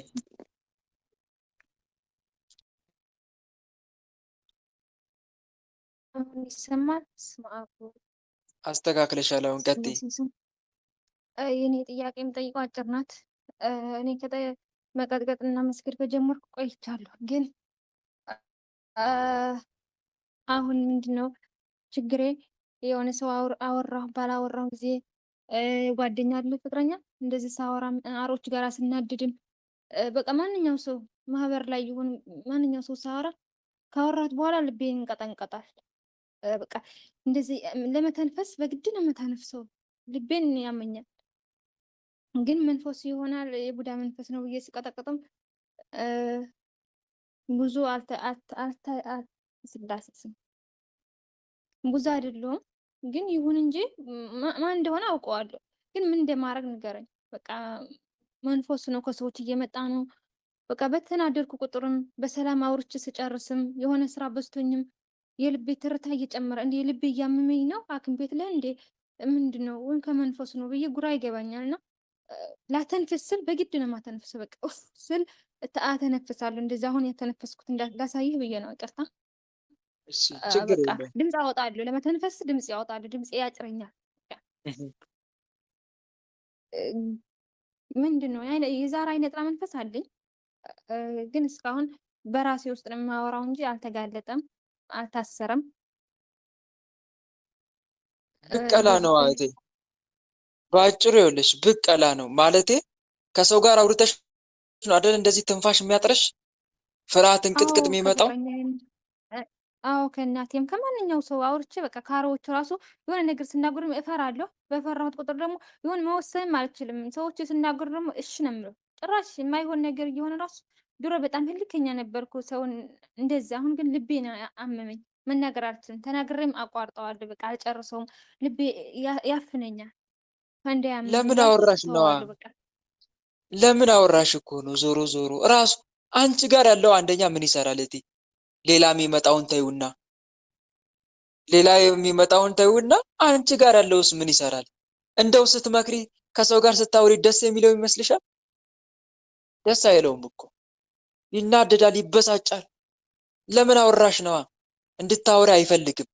እና አላማው ምንድነው? እንዳታወሪ በቃ። ከሰው ጋር ሳወራ ችግር እየተፈጠረ ነው፣ ትንፋሽ እያጠረኝ ነው፣ ሰላም እየተሰማኝ አይደለም፣ ወይም ደግሞ መንፈስ እየተሰበሰበብኝ ነው፣ ከሰው ጋር ባወራው ቁጥር አጋንንት እየሰበሰብኩ ነው ብለሽ ከሰው ጋር መነጋገር እንድታቆሚ ስለሚፈልግ ነው። በአጭሩ ብቀላ ነው፣ ውጊያ ነው በአጭሩ።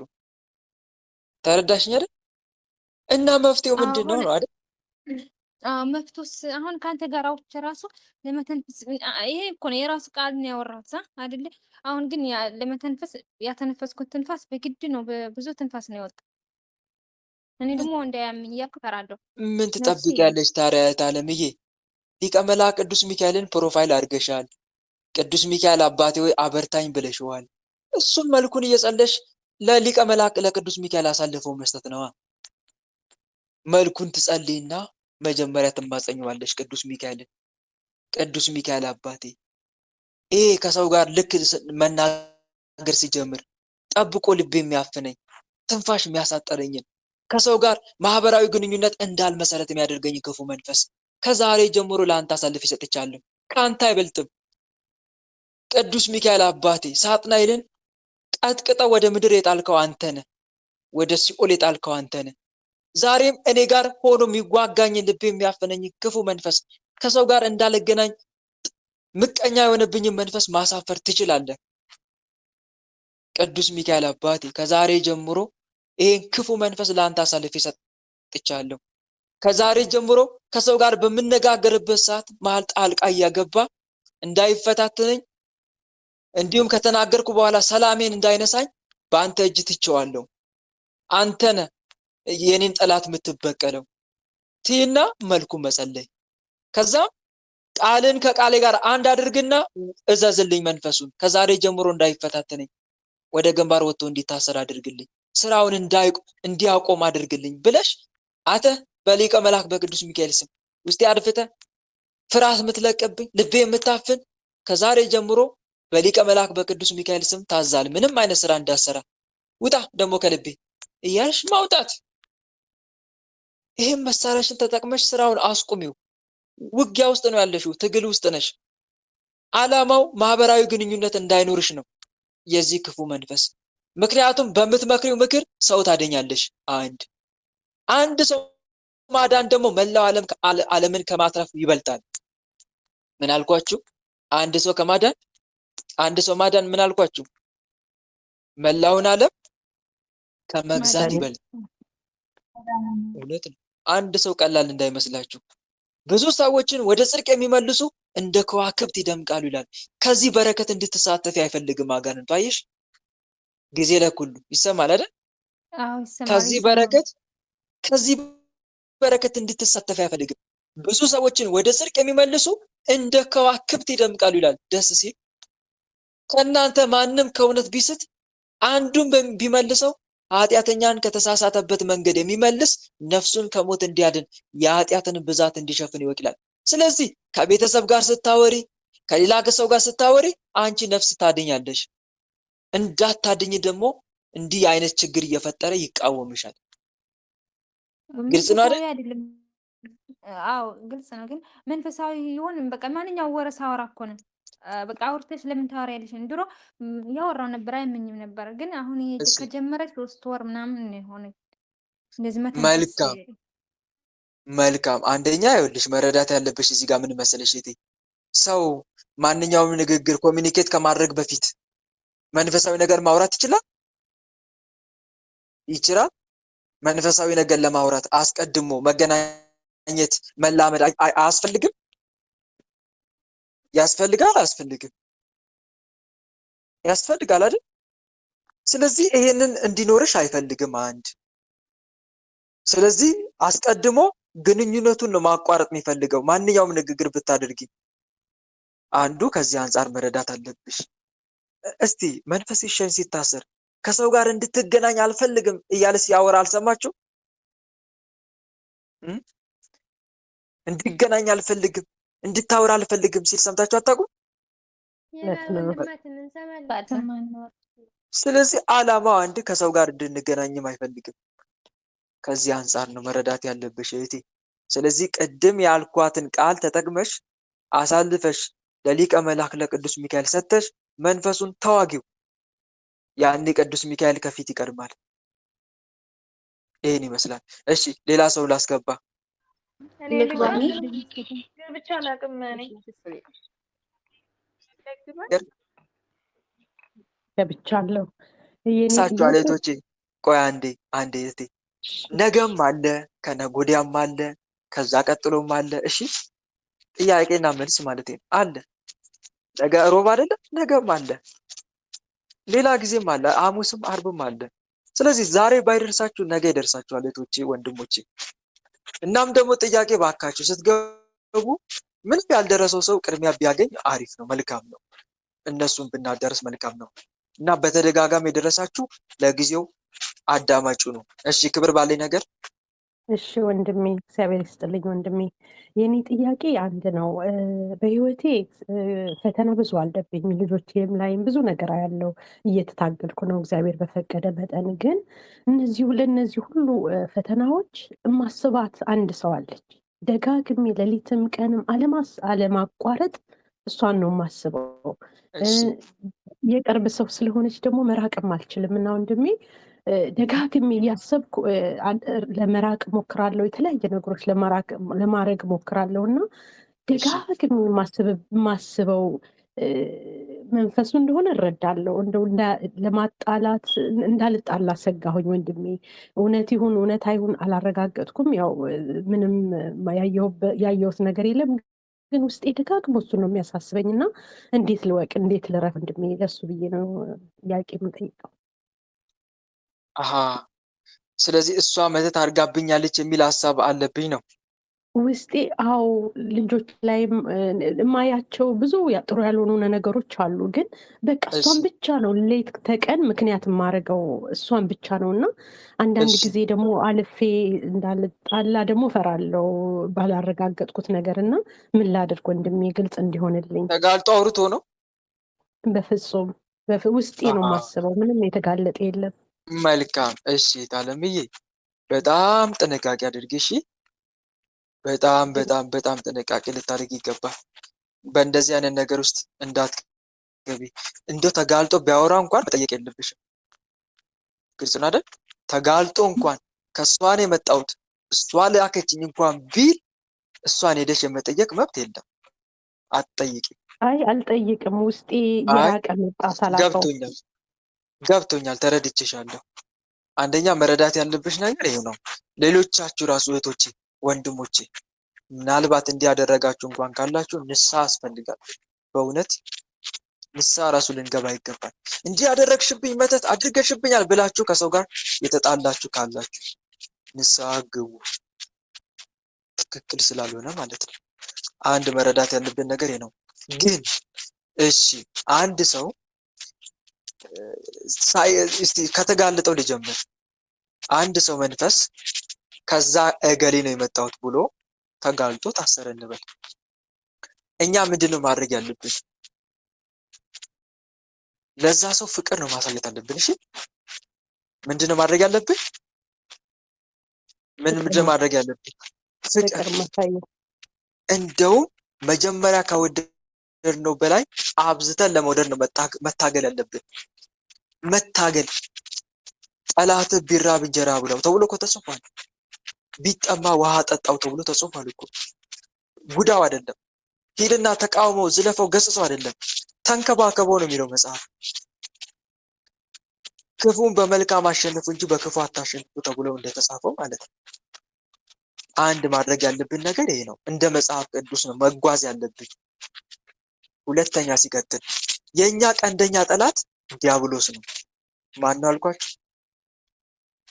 ማን ነው? በትክክል የኛ ቀንደኛ ጠላት ዲያብሎስ ነው። በስጋ ያሉትና ጠላት የሆኑ ወገኖቻችን ፈቃዱን በልባቸው ላይ የሚዘራባቸው የዲያብሎስ ፈቃድ ተሸካሚዎች እንጂ ጠላት አይደሉም።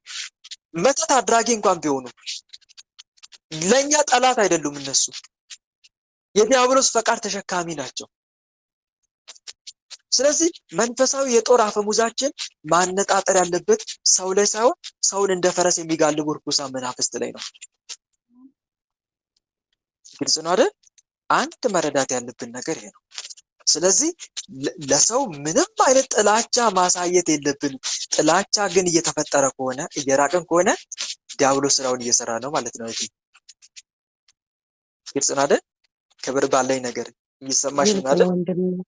ዲያብሎስ ስራውን እየሰራ ነው ማለት ነው። በመተት ሰበብ መተት አድርገሻለች በሚል እኔ በጣም የገረመኝ ሳይጋለጥ ይሄ ያክል በአንቺ ውስጥ ጥላቻ ከፈጠረ ተጋልጦማ እንዴት አይነት ጥላቻ ይፈጥር ይሆን? እህቴ ሳይጋለጥ ይሄን ያክል ጥላቻ ከፈጠረ ተጋልጦማ ምን ያክል ጥላቻ ይፈጥርብሽ ይሆን? ስለዚህ ለዚህ ነገር መዘጋጀት አለብሽ። እሺ እህቴ፣ ለዚህ ነገር መዘጋጀት አለብሽ። አጥብቀሽ ፍቅር ማሳየት እንኳን ማለት አለብሽ ለውስጥሽ። በአንቺ ብትሆን እንኳን እሷ ብትሆን እንኳን የኔ ጠላት እሷ አይደለችም፣ እሷ ላይ ያለ መንፈስ እንጂ እሷ ላይና እኔ ላይ ያለ መንፈስ እንጂ የእሷ አይደለችም የኔ ጠላት። እንዲህ ብለሽ ማሳመን አለብሽ ውስጥሽን። እሺ ግልጽ ነው አይደል? ልክ ጌታ እንዳለው አይሁዳውያን እንደዛ ሲያሰቃዩት እንደዛ የግፍ ግፍ ሲፈጽሙበት ምን ነበር ያለው? የሚያደርጉትን አያውቁምና ይቅር በላቸው። የጌታ ትኩረቱ እነሱ ላይ አልነበረም፣ ሰዎቹ ላይ አልነበረም፣ ሰዎቹ ላይ ያለ መንፈስ ላይ እንጂ። የኛም ትኩረታችን ሰዎች ላይ አይደለም መሆን ያለበት፣ ሰዎች ላይ ያለ መንፈስ እንጂ። ይሄንን ነው መከተል አለብን እህት ወንድሞች። ፕሊስ በጣም ጥንቃቄ ልናደርግ ይገባል። የዲያብሎስ ዋና ትልቁ ችሎታው ሰውን ከሰው ጋር ማጣላት፣ ማጋጨት። ከአጋንንት ጋር የምናደርገው ውጊያ ሰዎች ላይ አጋንንት ላይ ሳይሆን ሰዎች ላይ እንድናነጣጥር ካደረገ ውጊያችን መንፈሳዊ ሳይሆን ስጋዊ ወደ መሆን ተለውጧል ማለት ነው። ይሄን ነው መፍራት ያለብን። እኔ በጣም ይገርመኛል አንዳንዴ። ምን አትሉኝ? ምን በሉኛ? ምን ወንድም ይኸውላችሁ እኔ በጣም ይገርመኛል ነገር አለ። መተተኞቹ በስውር ነው ስራቸው የሚሰሩት አይደል? እንዳልመተቱ ያስመስላሉ አይደል? ይስቃሉ፣ በጣም ፈገግታ ያሳያሉ፣ አዛኝ መስለው ይቀርቡናል። ልክ መጽሐፍ ቅዱስ እንደሚለው አፉ ከቅቤ ይልቅ ለዘበ፣ በልቡ ግን ሰልፍ ነበረ፣ ቃሎቹም ከዘይት ይልቅ ለሰለሱ፣ እነርሱ ግን እንደተመዘዘ ሰይፍ ናቸው እንዳለው። እነርሱ ግን እንደተመዘዘ ሰይፍ ናቸው። የመተተኞች ጸባይ ነው እንደዚህ አይነት ጸባይ ያላቸው። አፋቸው ከቅቤ ይልቅ ነው የለዘበው። ምንም አይነት አድርገውብን እንደማያውቁ ነው አክት የሚያደርጉት። እኔ በጣም የሚገርመኝ እነሱ እንደዚህ ማስመሰሉን ከቻሉበት ከፊት እየሳቁ ከኋላ መጉዳቱን ከቻሉበት እኛ ታዲያ ምንድነው ትዕግስት አጣንሳ እግዚአብሔርን ይዘን? እነሱ እኮ እንደዚህ አይነት ፈገግታ የሚያሳዩት በማን ኃይል ተማምነው ነው? ንገሩኝ። ማን እየሰራልን ብለው ነው? አጋን ሰይጣን እየሰራልን ብለው ነው አይደል? ተማምነው ማስመሰሉን ከቻሉበት ከነሱ የሚበልጥ ኃይለኛ ጋር ሆኖ እኛ እንዴት ትዕግስት አጣን? ከነሱ የሚበልጥ ኃይል እኮ እኛ ጋር አለ። እንትና እንዳለው ማን ነው? መጽሐፈ ሳሙኤል ላይ መጽሐፈ ዜና መዋዕል ላይ እንደዚህ ይላል፣ ጽኑ አይዟችሁ፣ ከእርሱ ጋር ካለው ከኛ ጋር ያለው ይበልጣልና ይላል። ከእርሱ ጋር የሥጋ ክንድ ነው፣ ከኛ ጋር ያለው ግን የሚረዳን የሚዋጋልን አምላካችን እግዚአብሔር ነው ይላል። ዳዊት በእግዚአብሔር ታመንኩ አልፈራም፣ ሰው ምን ያደርገኛል ይላል መዝሙር 55 ላይ። አቤቱ ሰው ረግጦኛልና ማረኝ ይላል። ወይኔ እቺን ጸሎት ስወዳት መዝሙር 55 ላይ አቤቱ ሰው ረግጦኛልና ማረኝ፣ ሁልጊዜም በሰልፍ አስጨንቆኛል፣ የሚዋጉኝ በስተዋልና ቀኑን ሁሉ ሁልጊዜ ጠላቶቼ ረገጡኝ ይላል። እኔ ግን ፈራሁ፣ በአንተም ታመንኩ። በእግዚአብሔር ቃሉን አመሰግናለሁ፣ በእግዚአብሔር ታመንኩ፣ አልፈራም፣ ሰው ምን ያደርግልኛል ይላል። በእግዚአብሔር ታመንኩ። ታዲያ በእግዚአብሔር ታምነን ሰው ምንድን ነው የሚያደርገን? ምን ሊያደርገን ይችላል? እነሱ ጋር ባለው የአጋንንት ኃይል ተማምነው ለእኛ ፈገግታ ማሳየት ከቻሉ እየጠሉን ማለት እኮ ነው። እየጠሉን ፈገግታ ማሳየት ከቻሉ እኛ ታዲያ እኛ ጋር ባለው በእግዚአብሔር ኃይል ተማምነን እንዴት እነሱን መውደድ አቃተን? እንዴት ለእነሱ ፍቅር ማሳየት አቃተን? እና ብዙ ጊዜ የሚገርመኝ ነው መተት የተደረገባቸው ሰዎች ያሉ መተት ያደረገባቸውን ሰው ሲያዩ ጥርሳቸውን ይነክሳሉ፣ አይናቸውን ያጉረጠርጣሉ። ይሄ ሰው እኮ ገደለኝ ይላሉ። ወይ ጉድ! ይሄ ሰው ገደለኝ፣ በቆም እኮ ነው የቀበረኝ ያሉ ጥርሳቸውን ይነክሱበታል። እንደው ሊጣሉ ግብ የሆነ ዱላ ቢኖር እጃቸው ላይ አናቱን በቀጠቀጡ ደስ ይላቸው ነበር። እንዴ አይገርምም? ወንድሞች ማን ነው እየተጠቀመ ያለው በማለት እስቲ ንገሩኝ። አጋንንቱ እኮ ነው እየተጠቀመ ያለው። ያ ሰው ግን መተት ያደረገባቸው ቅብስልስ ይላል። ምን ነው ምን አደረኩ ይላል። እነዚህ ግን አንተ ሰራልኝ እኮ ህይወት ቀበርከኝ። ይሄ መሸነፍ ነው ማሸነፍ ነው? እስቲ ንገሩኝ። መሸነፍ ነው እንጂ መሸነፍ እኮ ነው። ተሸንፈሻል ወይም ተሸንፋል ማለት እኮ ነው። እንደውም መጋለጥ የነበረበት እሱ ነበር አይደል? ያ መተት አድራጊው ነበር አይደል?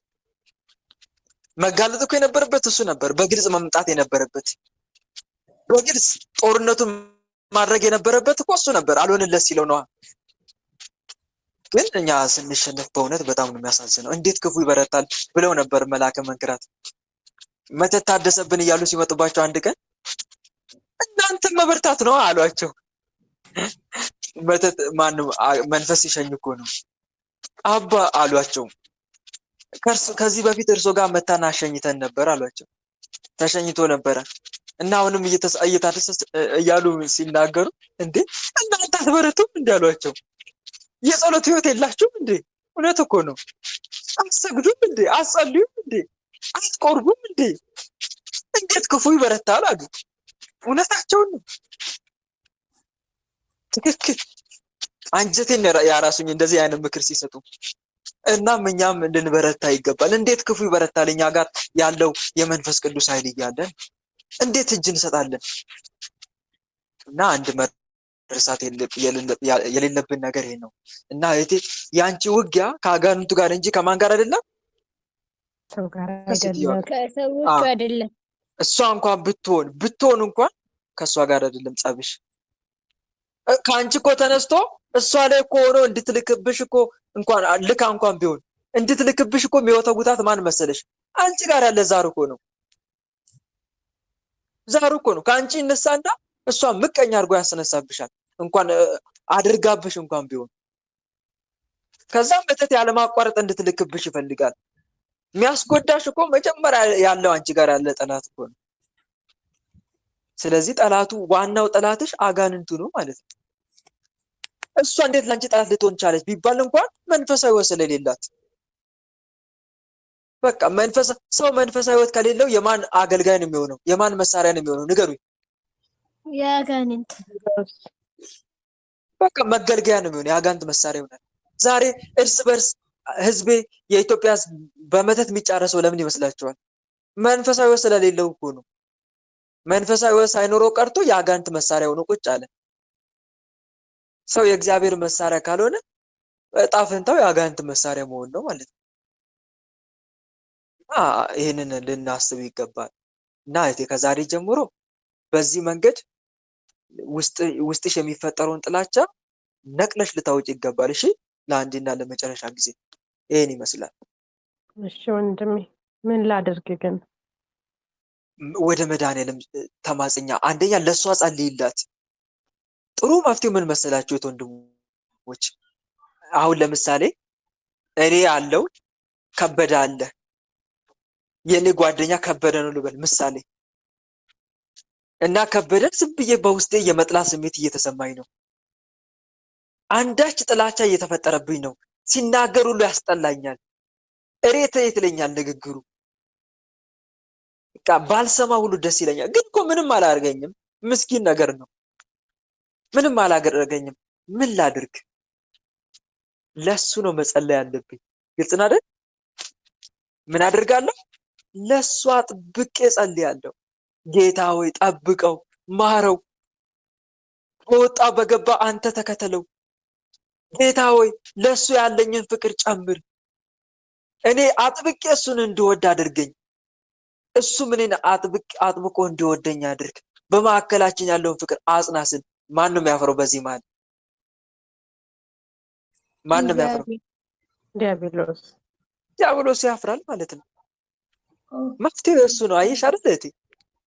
ለእሷ ምን ማድረግ? መጸለይ። በዚህ ነው የምታሸንፊው። አንዳንድ ሰው ግን ምን ያደርጋል መሰላችሁ? በቃ እገሌን እየጠላዋት ነው ወይም እየጠላው ነው ብለው ምንድን ነው የሚመርጡት? መጸለይ ወይስ መሸሽ? በቃ መራቅ። ምንድን ነው የሚመርጡት? አብዛኛው መሸሽ ነው አይደል? መራቅ። ይሄ የአጋንንቱን ዓላማ ፈጸምን ማለት ነው። ሰውን የሆነ አንዳች ጥላቻ አድሮብህ ያንን ሰው ከራክ፣ በእውነቴን ነው የምልህ የአጋንንቱን ፈቃድ ፈጸምክለት። ያለምን ማወላወል ፈጸምሽለት ማለት ነው። እና እህት ወንድሞች በዚህ መንገድ ነው የምናሸንፈው ልላችሁ ፈልጌ ነው። ግልጽ ነው አይደል እህቴ? መፍትሄው እሱ ነው። ግልጽ ነው ወንድሜ። እግዚአብሔር ይስጥልኝ ወንድም አለሜ። አሜን አሜን እህቴ። እሺ አንድ ሰው ይግባ። ያልደረሰው ተራ ደርሶት የማያውቅ እና ከነ ቤተሰቦቼ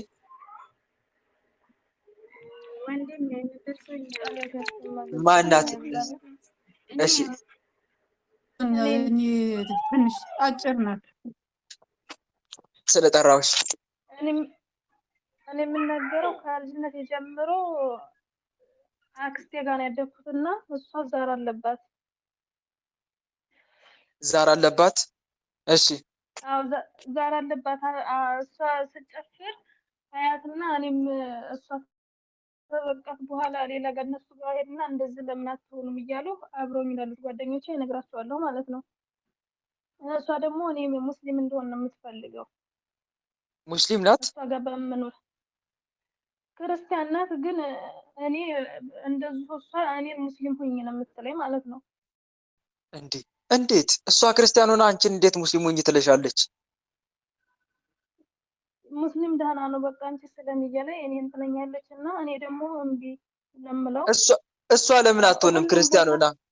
ቆይ ጥያቄ በጣም ይፈጠራል እዚህ ጋር። እሷ ለምን አትሆንም? እኔ እንጃ እንዴት እንደሆነ እሷ አትሆንም። ያኔ ክርስቲያናት ዛር አለባት። ሁሉም ቦታ ትሄዳለች። ሙስሊሞችም ጋር ያኔ ትሄዳለች። ሁሉም ጋር ትዞራለች። ግን የሚዞረው ምን አብሬያት ነው ማለት ነው። ይዘኝ ነው የምትሄደው። ይገርማል። እሺ ስለዚህ እሷ ክርስቲያን ሆና አንቺን ሙስሊም ሁኝ ትልሻለች። አዎ እኔን ሙስሊም ሁኝ ትለኛለች። እና ደግሞ ታሷ ጋር እኔ በቃ እምቢ ብዬ ሄጄ እናቴ ጋር እንደተቀመጠው እናቴ ደግሞ ያኔ ቤተክርስቲያን የምትወስደኝ ክርስትና ማስተኛለች። ከሷ ጋር ተመጣው ወዲህ ግን እኔን ከዛ ወዲህ ይጨንቀኛል። እንደሷ እሷ ስትጨፍር ያዩትን ለምን አጨፍሩም እናንተ እንደሷ እያሉ አብሮ ይላሉ ጓደኞቼን እነግራቸዋለሁ ማለት ነው። ግን እነሱ ደግሞ ጥሩ አይደለም ይሉኛል። እኔ ደግሞ ጥሩ ነው ብለዋልና አሳያቸዋለሁ ማለት ነው ለነሱ። አግብቻለሁም እና ኢትዮጵያ እንደሆነ ያገባው ጊዜ ደግሞ ቤተሰቦች ያኔ ለደብተራ ያኔ ኮከቤን አስቆጥረውታል። ከዛ ወዲህ እኔ ደግሞ በጣም እየጨነቀኝና ጦለት ደግሞ ማድረግ አልቻልኩም። ኮከቤን አስቀጥሮታል። ጸሎት ማድረግ አልቻልኩም። አዎ ሁለቱን ሳምንት ጸሎት አደረጉ። ሁለቱን ሳምንት ደግሞ ጸሎት አላደረግም ማለት ነው። አሁን ያንቺ ዋናው ጥያቄሽ ምንድነው? ዋናው ጥያቄሽ ነው የምፈልገው። ዋናው ጥያቄ ጸሎት ማድረግ አሁን ላይ አልቻልኩም ማለት ነው። ጸሎት ማድረግ አልቻልኩም። ጸሎት አደርጋለሁ። ሁለቱን ሳምንት ደግሞ ጸሎትን ትውት ነው የማደርገው ማለት ነው። መስገዱንም ሁሉንም። እሺ ይሄ ነው ዋናው ጥያቄሽ? አዎ ለምሳሌ ጸሎቱን የምታዩበት በምን ምክንያት ነው? ስራ ምክንያቱ ተፈጥሮ ነው? ቸልተኝነት ነው? ስንፍና ነው? እንቅልፍ ነው? ተስፋ በቀን መቁረጥ ስንት ጊዜ ነው? እኔ ጸሎት ማድረግ ነው የምችለው። ስለማይመቸኝም ግን በዛ ጊዜ ውስጥ ማድረግ አልችልም ማለት ነው። ምን ያደርግልኛል ጸሎት? በቃ ነገ አደርሰዋለሁ ወይም ደግሞ ላደርስ እንትን ሳለው እንቅልፌ ወይም ጥት ይላል ወይም ደግሞ ባሉበት ቁጭ ብዬ እተዋለሁ ማለት ነው። ወይም ሌላ ሰው ጋር ሄጄ እጣላቸዋለሁ። እጣላቸዋለሁ። ቆይ አዎ ጸሎት በሳምንት በማድረግበት ሰዓት ሌላ ጋር ሲሄዱ እሺ ተጣልቻቸው ነው የምመጣው። የማይሆን ነገር ማውራት የማልፈልገውን ዋሽቻቸው ዝም ብዬ እንደዛ አውርቻቸው ነው የምሄደው። አሁን ላይ ጸሎት ተጀመሩ ወዲህ ማለት ነው። ጸሎት ባልጀመሩ ጊዜ ደህና ነበሩ። እንደዚህ ዋሽቻቸው ማውራት ምንም አልችልም ነበር። ግን አሁን ጸሎት ተጀመሩ ወዲህ እሺ በውሸት ዝም ብዬ ወሬውን እንዲያዳምጡኝ ነው የማደርጋቸው ማለት ነው። ወሬውን እንዲያዳምጡኝ። አዎ መልካም። ግን አሁን እዚህ ጋር መረዳት ያለብኝ ነገር አንድ ነገር አለ። ምንድን ነው ካልሽኝ፣ ለምሳሌ አንድ ሰው ጸሎት ያለምንም ምክንያት አያቋርጥም። በብዙ ምክንያት ላይ አንደኛ ተስፋ መቁረጥ፣ በቃ ጸሎቴ ምንም ጥቅም እየሰጠኝ አይደለም ብሎ ሊቆርጥ ይችላል። ተስፋ ምንም መፍትሄ እያገኘ አይደለም። ወይም ደግሞ ችግሩ ሲብስበት እያየ ሰው ኦሆ ጸሎት ሲጀምር ችግር እየበሰብኝ ነው ይልና ጸሎቱን ሊያቋርጥ ይችላል። አንዱ በዚህ ምክንያት ሊሆን ይችላል። ወይም ደግሞ በጣም ስራ ቢዚ ከሆነ ቀንም ከሌሊት የሚሰራ ከሆነ እኔ ጊዜ እያገኘሁ አይደለም ይልና ጸሎቱን ሊቀንስ ይችላል። እስቲ ወስኝልኝ፣ የቱ ላይ ነው በጣም ለአንቺ ጸሎት ማቋረጥ ትልቅ ምክንያት ሆኖ ያስቸገረሽ? ይሄ ቅድም ያልኩሽ ተስፋ መቁረጥ ነው? ጸሎት ምንም አይሰራልኝም በሚል ነው? በቃ ምንም እየጠቀመኝ አይደለም፣ ፈተና እየበዛብኝ ነው። ማድረግም ባያደርግም ያው ነው። ምን አባቱ ሰርች ምን ያደርግልኛል እንደዚሁ ብዬ ዝም ነው የምለው ማለት ነው። እሱ ነው ዋናው ምክንያት። ራሴ ቅርምት ያደረገኝና ጸሎቱን ተታውቁት ደህና ሆናለሁ። ጸሎቱን ግን ታረጉ የሆነ ይጨንቀኛል እንትን ማለት ነው የምችለው ማለት ነው። እሺ ስለዚህ ዋናው ምክንያትሽ ጸሎት ጀመርኩም ጸለይኩም አልጸለይኩም ያው ነው፣ ለውጥ አላገኘውም ብለሽ ነው የምታዩኝ ማለት ነው።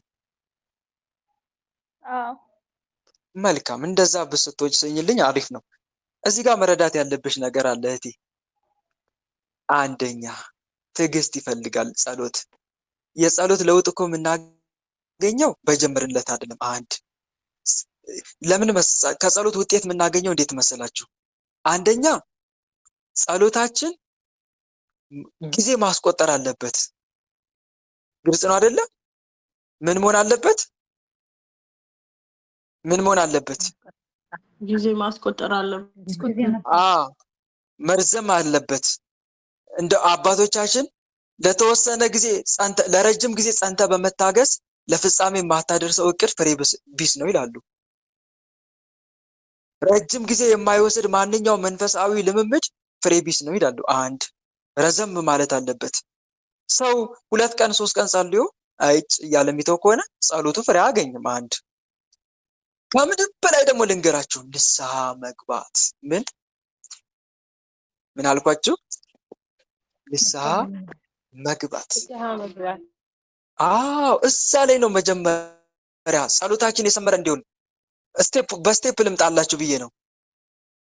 መጀመሪያ ሰው እኔ የምጸልያት እያንዳንዷ ጸሎት እንድትሰማ ምን ላድርግ ብሎ ሊጠይቅ ይችላል። ሰው ሲጠይቅ መጀመሪያ ንስሐ መግባት አለበት። ኃጢአታችን በፈጣሪ ፊት ጸሎታችን እንዳይሰማ ያደርጋል፣ ይከለክላል። ጸሎት ምንም ጥያቄ የለውም። መጽሐፍ እንዲህ ይላል እኮ እነሆ የእግዚአብሔር እጅ ከማዳን አላጠረችም፣ ጆሮም ከመስማት አልደነቆረችም። ነገር ግን በደላችሁ በእናንተና በአምላካችሁ መካከል ለይታለች ይላል። ምናችሁ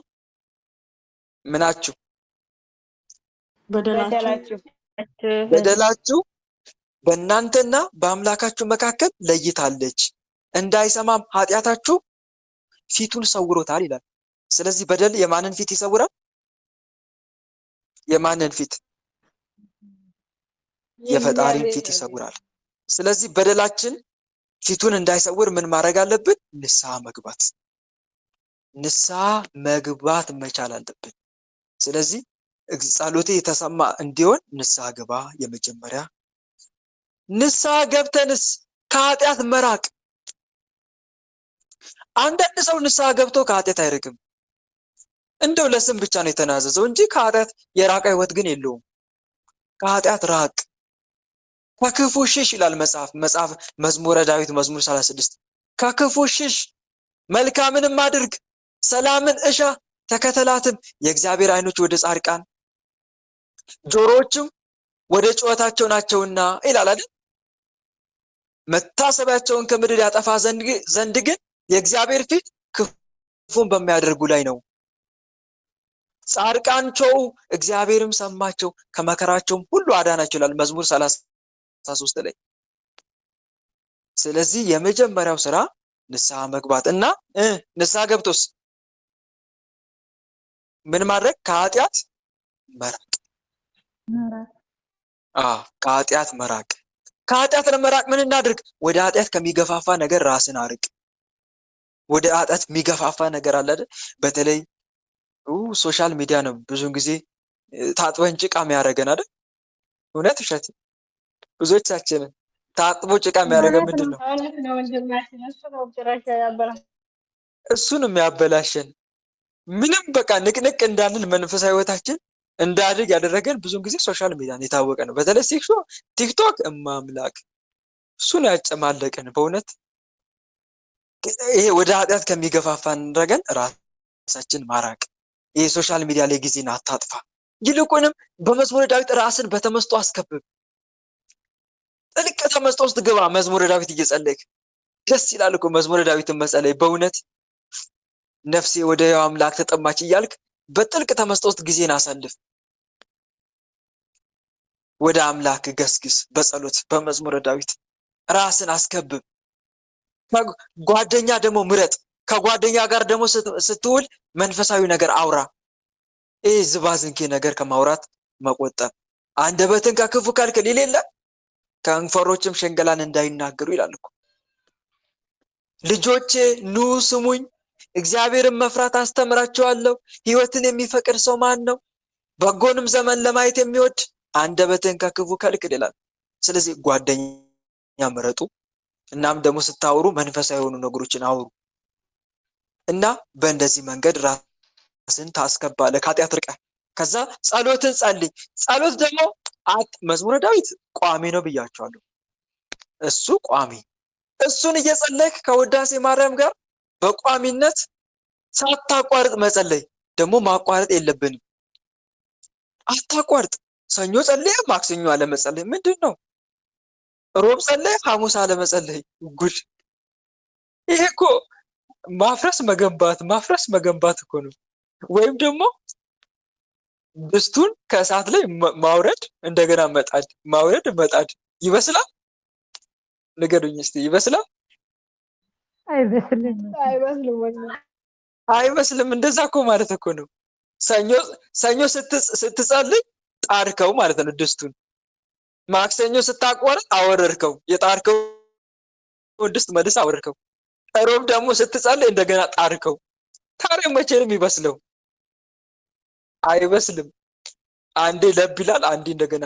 ጸሎትም እንደዛ እኮ ነው።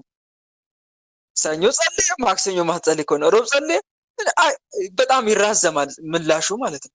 ስለዚህ እህቴ ምናልባት አሁን ጸሎቴ ያው ነው የምትይ እንደዛ አይነት ህይወት ውስጥ ነው ያለሽው ማለት ነው። ታቋርጫለሽ ማለት ነው። እንደምታቋርጭም ነግረሽኛል። ስለዚህ መፍትሄ አመጣም እንዲህ አይነት ነገር ከሆነ ጨክነሽ ሰኞ ከጸለሽ ማክሰኞ ሞትሽን ለመጸለይ ወገብሽን መታጠቅ አለብሽ። ግድ ነው በቃ። ለምን አይመሽም? ሳትጸልይ ለምን አይመሽም? ማታም እንኳን ቢሆን መጸለይ ግድ ነው በቃ። አሁን ዛሬ ሰኞ ከ1 እስከ 30 ነበራል። ዛሬ ደግሞ ከ30 እስከ 60 ካልጸለሽ ማታም ቢሆን እንኳን አጣበሽ ከመተኛትሽ በፊት መጸለይ ግድ ነው። እየተዋጋሽ ነዋ ጠላት። ስለዚህ ግድ መጸለይ ያለባችሁት ወንድሞች። እንዲህ በቋሚነት ሳናቋርጥ እንጸልይ ነው ጸሎት መፍትሄ የሚያሰጠን የጸሎት ምላሽ የምናገኘው ማለት ነው። ሌላው ደግሞ ከልብ ይሁን ጸሎታችን። ከምን ይሁን? ከልብ፣ በተሰበረ ልብ፣ በትክክል እግዚአብሔር አምላክ በፍጹም ልብ ከፈለከኝ ታገኘኛለህ ይላል። ልብ ከፈለከኝ እኔ እገኝልሃለሁ ብሏል እግዚአብሔር። እኔ እገኝልሃለሁ ከልብ ብቻ ይሁን፣ ስትጠራኝ ከልብ ይሁን እያለ ነው እግዚአብሔር። ልጄ ሆይ ልብን ስጠኝ፣ ልብን ስጠኝ፣ አይኖችን መንገድን ይውደዱ። እና ስትጸልዩ ከልብ መሆን መቻል አለበት፣ በቸልተኝነት መሆን የለበትም። ሌላ ደግሞ ትህትናን በተላበሰ መልኩ ትህትናንና ትዕግስትን በተላበሰ መልኩ ልንጸልይ ይገባል። ያኔ እመኑኝ ወንድሞች የጸሎታችሁ ምላሽ ታገኛላችሁ። የእውነት ያኔ ማደግ ትጀምራላችሁ። እንዴት ነው? ብርጭቆ የደፈረሰ ብርጭቆ ውሃ ውስጥ ያለ የደፈረሰ አተላ ነገር ያለበት ብርጭቆ ዝም ብሎ ብቻ ከቧንቧ ላይ ውሃ ሲጨምሩበት እየጠራ ነጭ አይሆንም? ይሆናል አይደል? ልክ እንደዛ ነው። እናንተም ሳታቋርጡ ሁሌ መጸለይ ሲጀምሩ እንደ ብርጭቆ ህይወታችሁ እየጠራ ነው የሚመጣው። በአንዴ ለውጥ አይመጣም። ቀስ እያለ እየጠራ ነጭ ይሆናል። ድፍርስ የነበረው ውሃ ነጭ እየሆነ ይመጣል፣ እየጠራ ይመጣል። ልክ የአንቺም ህይወት እንደዛ ነው የሚስተካከለው እህቴ። አጅሬ ግን እንደማያይ ታውቃላችሁ? እያቋረጥን እንድንጸልይ ያደርጋል። አንድም ከልብ እንዳንጸልይ ያደርግና ይሄ ሁሉ አመጻለሽ ምን ተጠቀምሽ ይልሻል። ይሄ ሁሉ መንፈሳዊ ህይወት ኖርክ ምን አገኘክ ይልሃል። አጸላያችን እኮ ነው እንዴት እንደምንጸልይ። ወታደር አተኳኩሱን ካላወቀ መሳሪያ ስለያዘ ብቻ ያሸንፋል እንዴ? መልሱልኝ። ያሸንፋል? አተኳኩሱን ማወቅ እኮ አለበት። መሳሪያ የያዘ ሁሉ አያሸንፍም፣ መተኮስ የሚችልም ጭምር እንጂ። ልክ እንደዛ መሆን መቻል አለበት። እና እህቴ እነኚህ ነገሮች አስተካካያቸው ልልሽ ፈልጌ ነው። እሺ፣ ያኔ በሚገርም ሁኔታ ለውጥ እያመጣሽ ትመጫለሽ። ሌላው ደግሞ ጸሎት ስትጀምሪ ይሄ የሆነ በቃ መታወክ፣ መጨነቅ፣ መረበሽ አንቺ አይደለሽም እየተረበሽ ያለሽው አንቺ ውስጥ ያሉት መናፍስት እንጂ። እህት ወንድሞች፣ ጸሎት ስንጀምር ብዙ ምልክቶችን ልናይ እንችላለን። ተጣልቶን ማያቅ ሰው ሁሉ ሊጣለን እኮ ይችላል። ተጣልቶን ማያቅ ሰው እንኳን ልክ ጸሎት ሲጀምሩ ሊጣለን ሁሉ ይችላል። ቤተሰብ አንድም ቀን ክፉ ነገር ተናግሮ ማያቅ አሁን ጸሎት ስንጀምር ክፉ ቃል ሊናገረን ሁሉ ይችላል እኮ።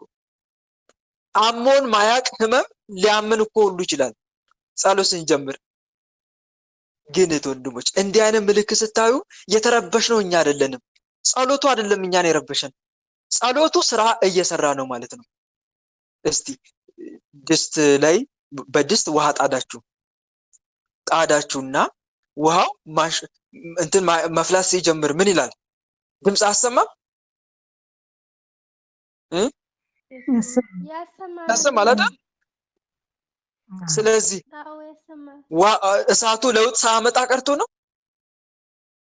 ለውጥ ማምጣቱ የሚታወቀው በምንድን ነው? ውሃው ድምፅ በማሰማቱ አይደል? አሁን እዚህ ጋር በምሳሌ ነው እያስረዳችሁ ያለሁት። እሳቱን ልክ እንደ ጸሎት ውሰዱት። እሳቱን ልክ እንደ ጸሎት፣ ውሃውን ደግሞ ውስጡ ያለውን ውሃውን ደግሞ እንደ መናፍስት ውሰዱት። ስለዚህ ጸሎት ስንጀምር ጸሎታችን ውስጣችን ያሉትን መናፍስት ምን ማድረግ ይጀምራል? ማናወጥ ይጀምራል። ማቃጠል ይጀምራል። ማናወጥ፣ መረበሽ፣ ማናጋት ይጀምራል። ሰላም አይሰጣቸውም። በቃ ውሃው እንደሚፍለቀለቅ እነሱም ይፍለቀለቃሉ። ውስጥ አጋንንቱ ሰላም አይሰጣቸውም። ስለዚህ መረበሹ የኛ ወይስ የነሱ? ንገሩ። የነሱ። እህታችን ግን አታሳዝን?